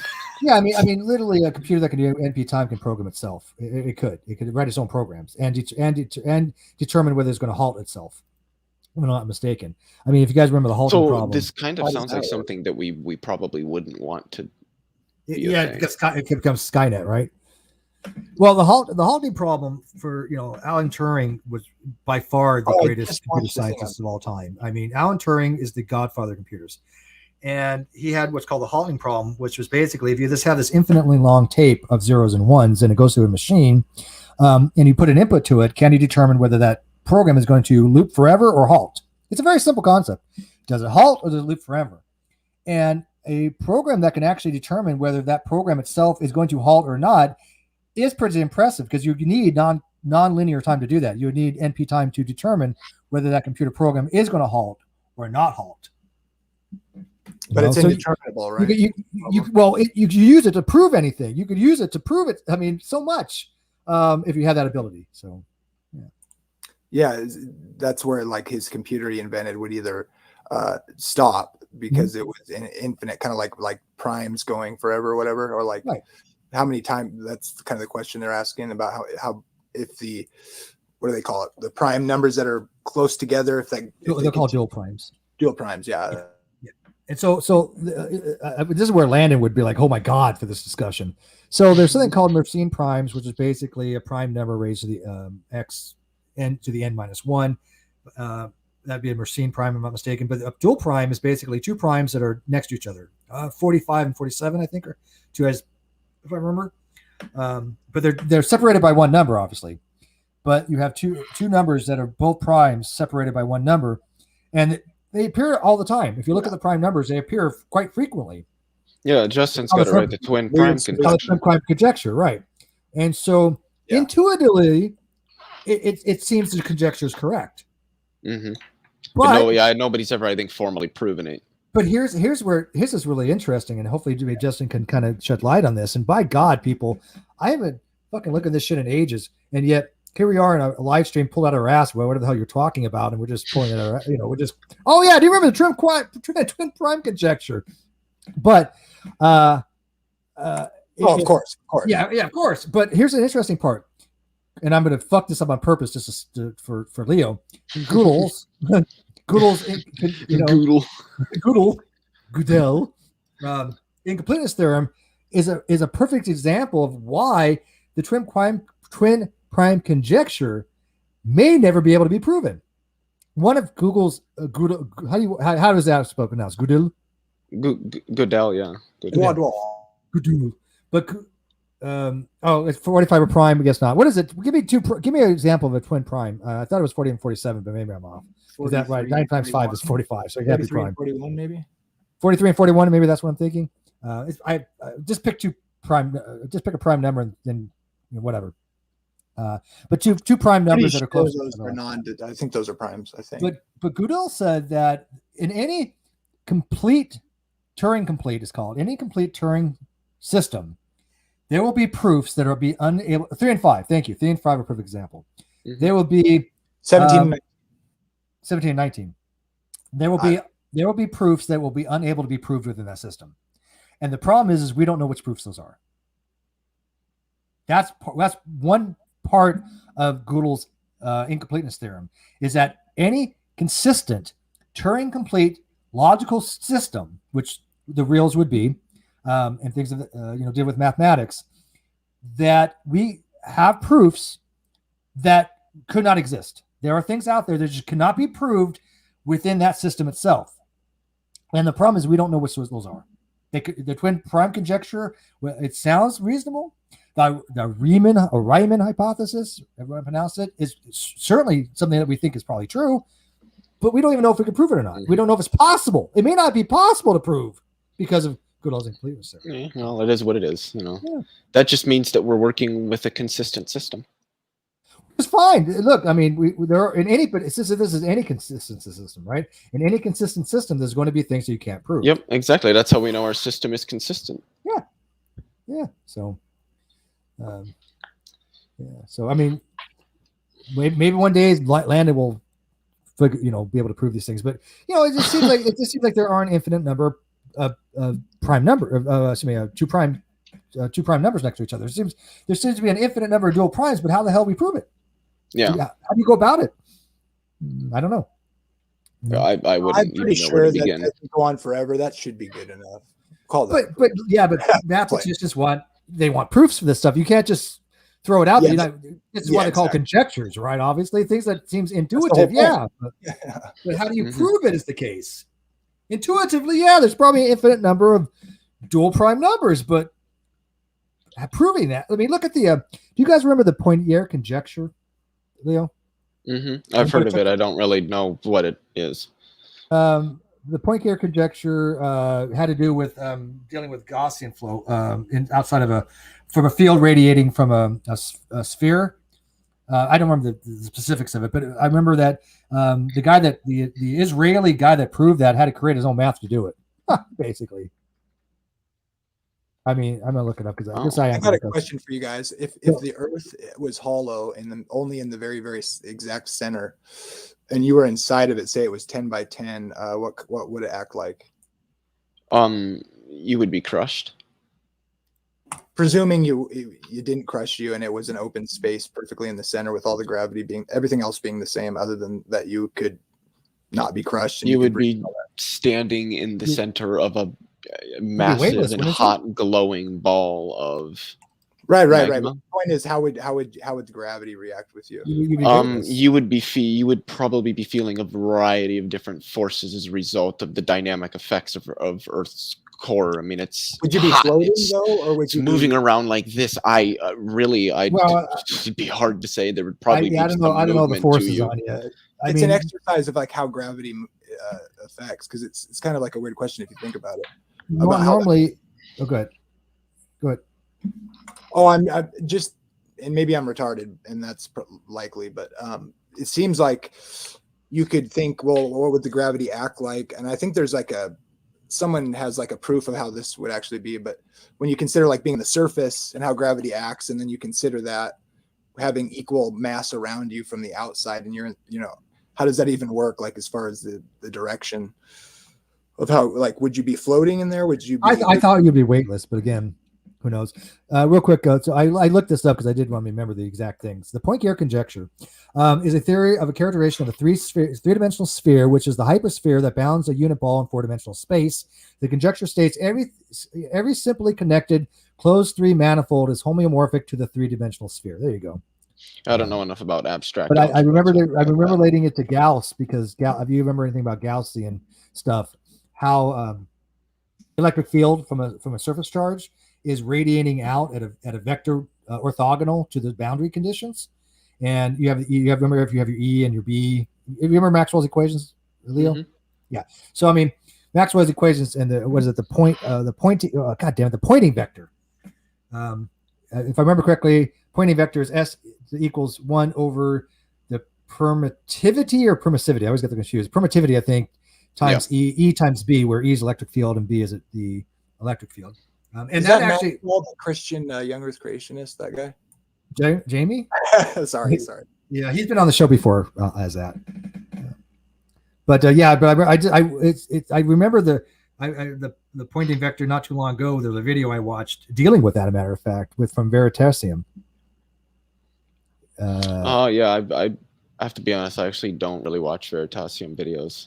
Not that like they're bad. I just don't. I like watch. Veritasium, but he's definitely very. I've seen a couple of his videos. I think they're pretty good. It's one of those channels I just don't watch. You know, I don't watch all of them out there. But this last one, I don't know when it was, but one of his videos, it wasn't that long ago I watched it. So, it's probably fairly new. But he had this video of a battery and then a light switch that controlled a light that was about 1 meter away, but the leads that went to the light were half a light year away in one direction, and half light year the way in the other direction. And he said, okay, if I close the switch, how long does it take for the light to light? And his argument was the answer was 1 over C. But I think he had some problems with his methodology. Even though I watched a bunch of PhDs say he was correct, and what the fuck do I know? But there seems to be some problems even with what he was saying, as far as using the point. And I watched the video on this. It wasn't me that came up with this, but I watched a video using the pointing vector that makes a very good argument, where he seems to be taking out an element of the temporal component when you're looking at what's called the J component of the vector. But anyways, we're getting lost in the weeds. But I think that if we can develop a computer, as somebody pointed out initially, that can solve these things, my God, could you imagine? No, I don't think I can, because it would be insane. Yeah. Wasn't his point about the flow, how electrons flow, like whether it's, which direction? Well, it wasn't much about the electron flow, but it was when does the electric field get built up? Right. Right. Like, where does it say? It's usually close. Sorry. Go ahead. No, my bad. We got a little bit of lag. Go ahead. Well, the way I understood it, and I didn't spend a lot of time on it, but it seemed like the question was, once you open or you close the switch, like, because you had like a half a light year length around from the switch, which was technically like right on not far from the actual bulb, but then the loops, negative and positive, go half a light year each. And then his multiple choice options were like, looked to me like how he was asking had something to do with like how you comprehended the flow of electricity. Does it come from negative or whatever? And well, it's more than that. It's not just dealing with the directionality of flow, because everybody knows, it's positive flow. Yeah. But the thing relating to his argument is that once you close the switch and you start developing the electric field, the magnetic field is going to be orthogonal to the electric field. It's an orthogonal vector. Oh, yeah, So you have, as Justin points out, you have J, which has a temporal component dealing with I forget the specific term what it is, because it's not joules, but you have the electric field, and then you have the cross product of the magnetic field. And so you have that field that comes out of that battery that's going to cross the light, that's going to cause it to light, to illuminate. But the problem I am having is that you're still seemingly violating fundamental things dealing with information, the special relativity. Oh, the travel. I think J is current flow, or no, not current flow. I don't. Oh no, it's more complicated than that. In the point current density. Current density. That's what it is. Current density. Thank you. I do. Yes, it's current density. Joules or whatever. No. Which I believe is given in as measured against time. Yes, it's per unit time. So yeah, because it's density, but the density is per unit time. Yeah. Yes, exactly. And that's what I think that he wasn't taking into account. So you think he was doing it like a classical derivation, ignoring relativistic effects? I don't know. I know he even said that he was ignoring impedance. Okay, that's fine, and resistance. I get that. But Yeah, that's standard. So yeah, that yeah, that's fine. I mean, these are hypothetical experiments, so he's allowed to ignore impedance and stuff like that. But I still think that he's ignoring the fact that you still have two shunts at the very end. If you remove those shunts and you have no current flow, you have an antenna. Don't get me wrong, but if you all of a sudden put those shunts in, and all of a sudden the light just 1 meter away is 1/c, you're getting information faster than the speed of light, and I have an issue with that. So Justin says it would then become a capacitor. Right, yes, absolutely. With two parallel lines, you'd have two basically antennas with a capacitive effect between them. If it's a half year length, special relativity would be the cause of it. IRC, which is what does that stand for? I don't know actually. That's the one I don't know. IRC. I'm looking. You hear me typing? I'm looking something up. I really don't. I see. Oh, if I recall correctly. Sorry. Okay. If I recall, okay. I should have known that, right? Yeah, because it seems like he did go into talking about capacitors and how that works, and how it's kind of like it doesn't flow per se. I literally have a book sitting right across me right now. It is called. I'm looking back here. It is where the hell? Where'd it go? I just had it earlier today. Now it's gone. What are you looking for? It's a 5th edition book on circuit analysis. Oh. Are you trying to look up like electromagnetism stuff? No, but I mean, it's just I had to learn a lot about that stuff years ago. I had a ham radio license when I was 13. A what license? I had a ham radio license when I was 13. Oh, that's pretty fucking cool. My call sign was KB6HSZ. I still remember to this day. Internet chat relay is IRC. Let me go get this book. One sec. Yeah, it gets really complicated. I took I actually had an electrical certification for just automotive, and that's pretty basic stuff, obviously. But when you get into all the equations and stuff, it's pretty complicated. Yeah, electromagnetism is actually a pretty substantially rigorous mathematically. There's things that are a little bit more rigorous than it, but it's involving things like vector calculus. It's not going to be necessarily easy. Yeah, just you can do a lot of stuff. Just by the way, I'm sorry. I realized I muted the. Well, no, I'm using Streamlabs. I was like, wait a minute, I muted the Hangout, but not OBS. I'm like, I'm not using OBS. All right, so if you guys hear this, that's actually what's called a book. Do you guys remember books? Yeah, I've got a few. Yeah, it's really weird. They're like written on dead trees and shit. I ain't making this up. Like seriously. So this is a book called Introduction Circuit Analysis, 5th edition by Boylsted. This is more Manius type stuff. Let's see. I'm just hardback. Moments theory. I'm going to see in here if it actually talks about. What the hell is this? Oh, no. Okay, it's in this card. Let me see if I can actually find what is circuit current density, right? Let's see here. Current density. Go ahead and talk. Huh? Well, I graduated from ITT, so I don't know anything on this subject. You went to ITT. That's why. I'm just kidding, dude. I almost went to ITT. I actually went down there, and I was going to go to ITT after I got out of nuke school, after I got in the Navy. I didn't though, but I have a degree from there. If anybody would like to wipe their ass, that's one of the reasons why I didn't go to ITT. Okay, so you should be familiar with this stuff. Commercials. ITT Technical Institute. See, current density is not even in here. Current divided rule, current sensitivity, current source. What specifically are you looking for? I was looking for the J in the cross product of the E times B.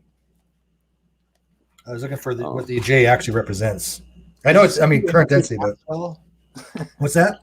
Did you say you interviewed Maxwell on your channel? I was confused there. What? No, Maxwell. What? Earlier. Yeah, right. Yeah.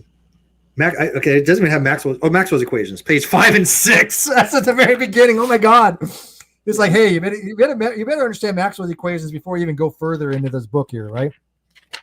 By the way, I'll tell you right here now, I literally only understand the first 2 Maxwell equations. The first one's not no brainer, but it's just very, very Maxwell. Now, if I understand it, his equations are not really the whole story anyway. They're just like I think J is rho v. I believe so. Well, rho is usually the Greek symbol for density. So Yeah, rho is charge density, Charge and then density. v would be the velocity at which essentially representing the velocity at which the charge is moving. Let's see here. So let's see. Series parallel networks. I remember all that. I remember. For my ham license, you have to memorize all that shit. The difference between parallel for capacitance as opposed to resistors. Yeah, parallel and so tell us somebody what's the difference between impedance and resistance? Impedance. I do not know. Resistance is actually the amount of measurement of resistance in the wire measured in ohms that restricts the current flow based upon a given voltage. Impedance is the AC version of that, if I'm not mistaken. Is it would be defined. Sounds like Mr. Sirius had an answer too here. Mr. Sirius. Oh, I was just nodding along. I He mean, went to ITT. Fucking right? They just teach you Ohm's law and kick you out the back door. Something like that. VIR, see you later. Oh, that's funny. Yeah. 469. Let's look at the formal definition of impedance. Formal definition. Let's see here. Phasor diagrams. Nice. Here we go. Any one or more combination of these elements in an AC circuit is called the impedance of the circuit. Is the measurement of how much the circuit will impede or hinder the flow or current through it. So basically, like I said, exactly what I said. Resistance is the amount of resistance in this. There's a tautology there. Is the restriction of the flow of current based upon a given voltage. And so, when you have an AC circuit, you measure an impedance, which is still measured in ohms. But Right, but because of the way it flows, right? It's kind of like it's alternating. Yeah, it's an alternating current. Yeah. Should we way better design? Well, it's more efficient. I mean, AC has far less loss than DC, and it's more efficient. That's why you can step it up and down. But what happens is that when you have, and this is something that I do a little bit about, obviously, because nuclear stuff, and we did have to take BWE. But if we were to transmit AC, You had to take what? I had BWE, basic electronics and basic electronics and basic electronics and electrical. Yeah. The history is interesting between Tesla and Edison, right? Yeah, the AC/DC controversy. But if you were to have a very low voltage AC, you would have so much losses. So what they do is they amp it up to very, very, very high current voltages, which means the current is less because you trade one for the other. So your step-up transformer is going to be your high voltage when it reduce your current capacity. But you have all these step-up transformers that will have high voltage power lines because it produces less impedance to it. There's less resistance to that flow or the change of flow. And it's actually residing on the surface of the wire. It's called the skin effect. But the reason why they amp it up or they increase the voltage is because it transmits better. You have more efficiency. And that's why you have all these transformers on these poles that go down to the residential. It lowers the voltage, right? So it steps it down. So from the power plant, they step it up. They send it through transmission lines because there's far less impedance because it travels more on the surface of the wire called the skin effect rather than the core. So there's less material that it's seeing effectively, the best way I can put it. And then you step it down. Mr. Sirius, is that kind of like in a nutshell? Yeah, I mean, actually, I do, interestingly enough, remember that. And also, I remember the fact that the reason why this wouldn't work in, like, if you tried to do this with DC is because it would quite literally, like, melt the cables from the heat. Heat dissipation. Right, exactly. That's one of the reasons why they do AC. Justin says the equation is the minus of the partial derivative of U with respect to T, which is, I assume U would be the current density with respect to time, which is equal to del times, is that entropy? Plus J. Well, no, what is J is the current density. So I'm not sure what U is, but I know what del is. Del is an operator that's used when you have, for example, like three 3 degrees of freedom, and you have like x, y, and z axis, right? So if you're taking a derivative of something and it has x, y, and z components to it, you can take the del operator and just say, okay, I want you to take a partial derivative with respect to x, and I want you to take a partial derivative with respect to y, and I want to take a partial derivative with respect to z. So that del operator is telling you you have partial derivatives of things that you're taking of whatever coordinate system you're operating on. But I don't know what u is in that equation. So what is that? What's the electrical equation then? This would be a time rate of change equation of what's called a partial derivative, which is just a type of derivative where you're holding something else constant, but you're taking derivative with respect to something, right? For a static field, for its decaying over time due to it being a battery, which is a time rate of change, right? So if you're decaying, you have a time rate of change. And that's always done with derivatives. So a partial derivative is just a type of derivative. That's all it is. We use them every so often in they're used frequently in naturally in electromagnetism. They're also used in general relativity and in quantum field theory. Yeah, and I was going to say we also had to use them in the degree for what's called neutron flux densities. Mm-hmm. And but a very simple. The only time we've ever really had to use derivatives in practice, for example, I'll give you an idea of what a derivative would be, guys. When you'd actually use it in practice, in reality. Let's say I want to measure a ball bearing, and a ball bearing has a certain amount of tolerance. They wear down, right? A ball bearing will wear down, correct? And so you want to measure that ball bearing in tens of thousands of a millimeter or a meter, which would be to the millimeter or a fraction of a millimeter. That you want to measure if it has been worn down and you have to replace that particular ball bearing, right, or wherever the ball bearing is in. So you have to measure that ball bearing. And so you use a micrometer, and the micrometer will tell you what the thickness is across the outer diameter, right, from the diameter of one edge of the surface of that ball bearing to the other. Now, if I was able to mathematically know the volume of that ball bearing, right, I can say, oh, look, this has gone down by 0.001 meters, which is typically your tolerance for a micrometer. But you can let's say I knew the volume of that particular, or I want to know the particular volume of that particular ball bearing. You would actually be able to use a derivative of that information and calculate your what is it? Oh my God, I just hung up on myself. God damn it. Where was I going with that? When you would use a derivative to figure out your error measurement propagation. I'm sorry. Your error measurement propagation. So your micrometer has a plus 0.001 or 0.01. I don't remember what it was. I think it's 0.001 tolerance. So you have an error bar, right? Because it's going to be plus or minus.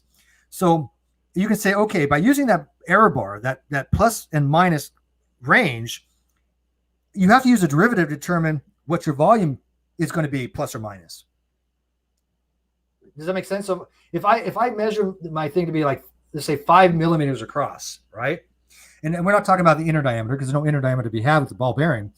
But if I measure the ball bearing as a diameter, I'm going to have a tolerance for that. I'm going to have it's going to be plus or minus some whatever it is, right? Micron, right?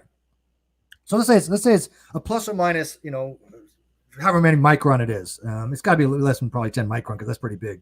But let's say that you have that error propagation, and I say, okay, given that it's within this, it's either 5 plus 0.001 or 5 minus 0.001. It's in between that plus or minus. Given that information, how do I plug that into a formula to determine the volume plus or minus would it be? That's when you would use a derivative for that.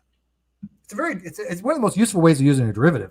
But a lot of people don't recognize that you use derivatives to find that kind of stuff, because you use it for error propagation, not just time rate of change, but error propagation. Hey, Justin, am I way off on that? It's been a while. Sorry, I was just trying to add graphics. I know it wasn't totally relevant, but somebody doesn't know what a ball bearing is.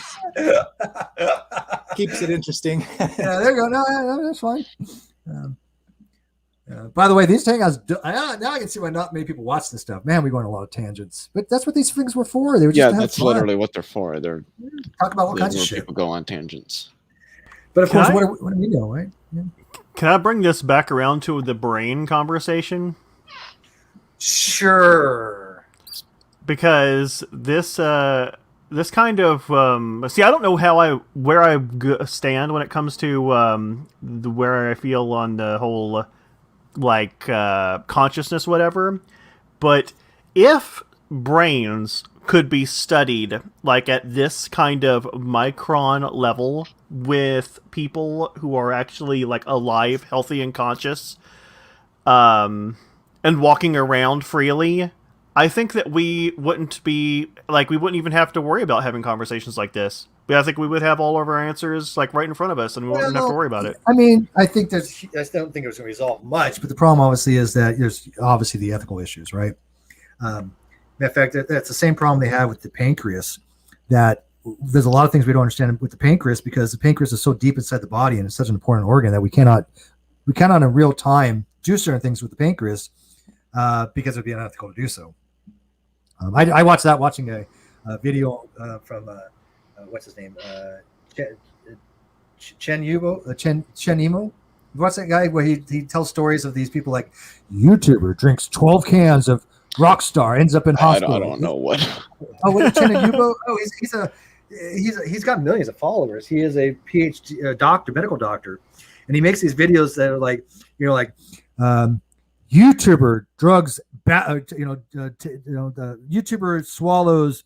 One of them was like 6 glow sticks. Here's what happened to his stomach. Or one of those Tide Pod things. Oh my god! Wow. Yeah, I don't know why I watch that shit, man. But I watch some weird stuff. Because it's fun to watch dumb people do stupid things. Oh my god! Some of these people. Well, I mean, I understand a lot of them don't understand a lot of basic shit. Okay, for example, I mean, I'll throw this out there. Like one person ate like 12 pickles or something like that. 12 massive pickles, like a whole jar, a pound's worth of those massive jar of pickles in one sitting. What do you think is the big problem with that, based on what you know about basic biology? Not good. What like drinking? Have you ever had a lot of vinegar? That's a lot. That's a lot of vinegar. Like the preservatives. Well, it's. Did you say it's the derivatives? Preservatives. Oh, I thought you said it's the derivatives. I was going to say, wow. It's the salinity. Yeah, the salt, the sodium. And what happens when you drink salt? What happens if I went out and drank ocean water? Why is it that it kills you? Anybody know? That's largely the salt. I think it's salt tied with other components, but I think it's what is it? The salt. What actually happens inside you? I can't remember. Does anybody want to take a stab at it, Mr. Sears? I think it's something like the opposite of what you'd think, or something, if I recall it. No, right? It's pretty basic chemistry. It's called osmosis. Yeah, from what I remember, I was watching one. There's one channel, I can't remember which one it is, but this guy, every time he talks about salt in the body, although one thing he keeps harping on is that water flows towards salt. Like that's the number one thing he keeps harping on. That is, water will flow towards a higher salinity concentration. And so what happens in your intestines? What is your intestines? Largely a lot of water, right? And so if you drink a lot of salt, then you drink all this water.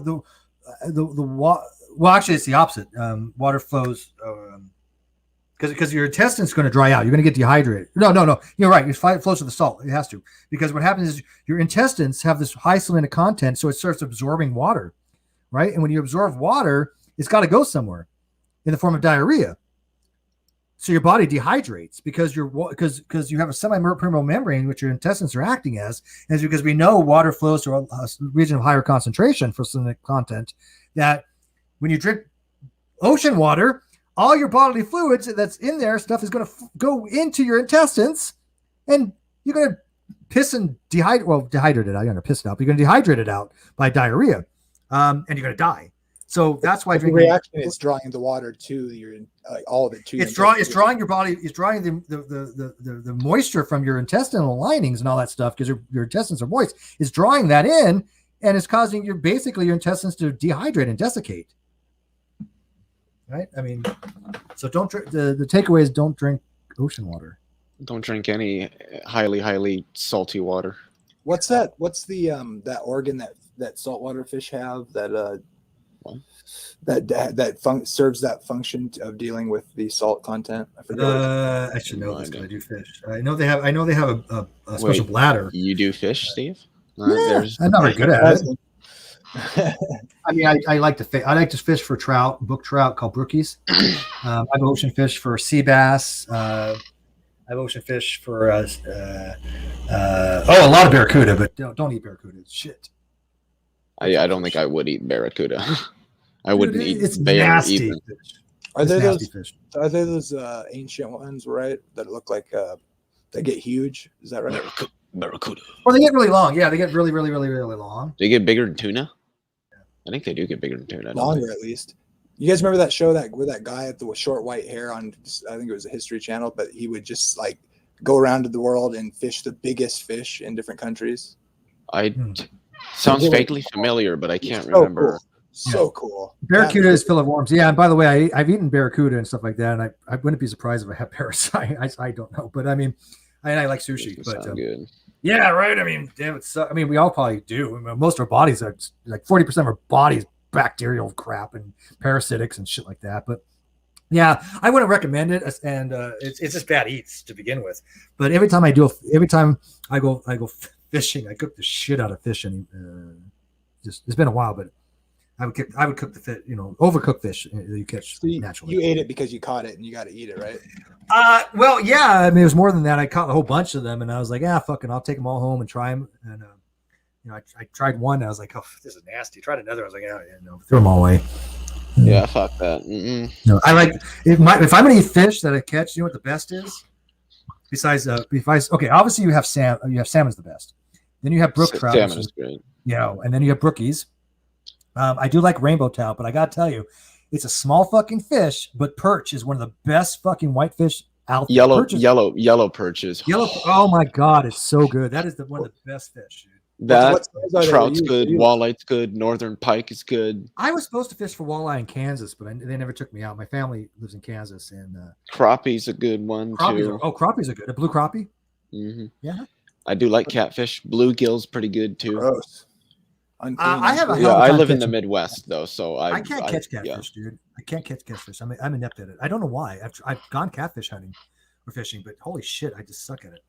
Beer Well, there's battered another catfish. show of that, Mm. right? What do they call that? Noodling? Noodling, yeah, Oh fuck yeah, that. I'm not gonna do it. noodling. There's I wouldn't do that personally because I don't know how, but I'd give her a try. You just take your shorts off and True story. Fun fact about a little bit about Steve. Like I said, a lot of my family is back from Kansas, and I was 15, and I was on vacation with my family, and there was a lake next to my grandparents' place, and this lake had perch, and I was just walking along the lake, listening to some music. As a matter of fact, I remember I was listening to Black Sabbath,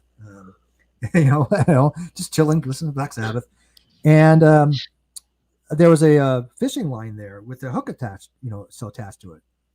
And I saw this fishing roaming around, so I was like, okay, well, I'm just kind of curious, and I had nothing for bait, so I'm not shitting you, I put a piece of blade of grass on this hook. And I just dangled it down in this little pocket that was in this lake where this fish was at. The damn thing bit, and I caught it. And I'm like this, so excited, running to my, grandparents' house. Like, oh my god, I caught a fucking fish like this. It was small as shit, but it was the first fish I ever caught. I swear to God. Do you know what kind of fish it was? Yeah, some kind of perch, if I remember correctly. Okay. It was very small, son. I don't tell you Inches. the ones that I catch where I live, but And I love catching crayfish. Okay. Oh yeah, crawfish. Oh yeah. Yeah, crawfish. Good old, or as a lot of people call them, crawdads. Crawdaddy, man, you have when crawdaddy. you clean those to eat them, Go maul up bush and crawdads. Damn I right. heard you throw them in a big bin with water and then Salt water and boil the shit out of it. Yeah. yeah, and then make some shit basically, right? Yeah, then you wash them and clean. Well, you have to clean all that stuff, right? I mean, even shrimp, Yeah. you have to clean. Yeah, that vein that unclean, goes- unclean. It's not really. It's not a vein. It's actually their shit track, but whatever. Yeah, I've heard some people like that, a little bit of that in there. Oh, all that is bacteria, dude. That's all that is bacteria. Well, yeah, I'd say that about eating them in general. It's like they eat poop. Well, that's why you clean that poop out. Then they're perfectly fine. Oh, okay, yeah, they process it to build. Yeah, the you bodies, clean. I guess. You devein it and you clean that out. Wait, yeah, I Then was you have gonna clean- say, Jamie, do you not know what the fuck a lobster is? or a shrimp. Yeah, I don't eat any seafood. There's something wrong with you, I dude. love Oh man, Jamie, especially some king crab.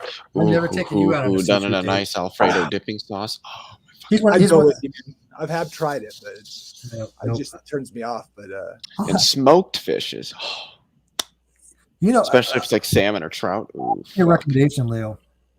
Whenever you go out, next time you go out to the shopping for stuff, go to the freezer section, and they usually have these frozen Alaskan salmon. They usually run about $7.99, give or take. Sometimes they're $8.99. Sometimes you can find them on sale for $7.99. They're in every freaking place I've gone to. Winco, Albertsons, doesn't matter. Steve. Yeah. Steve, you do know that if I were to go get salmon, I wouldn't be getting it out of the freezer section. I would go to the meat counter at my local Fairway and ask them for salmon. I understand and the guy would be able to get me some really good salmon. But this salmon has been prepared with there's this rub they put on it. That's what I'm saying. Get the salmon.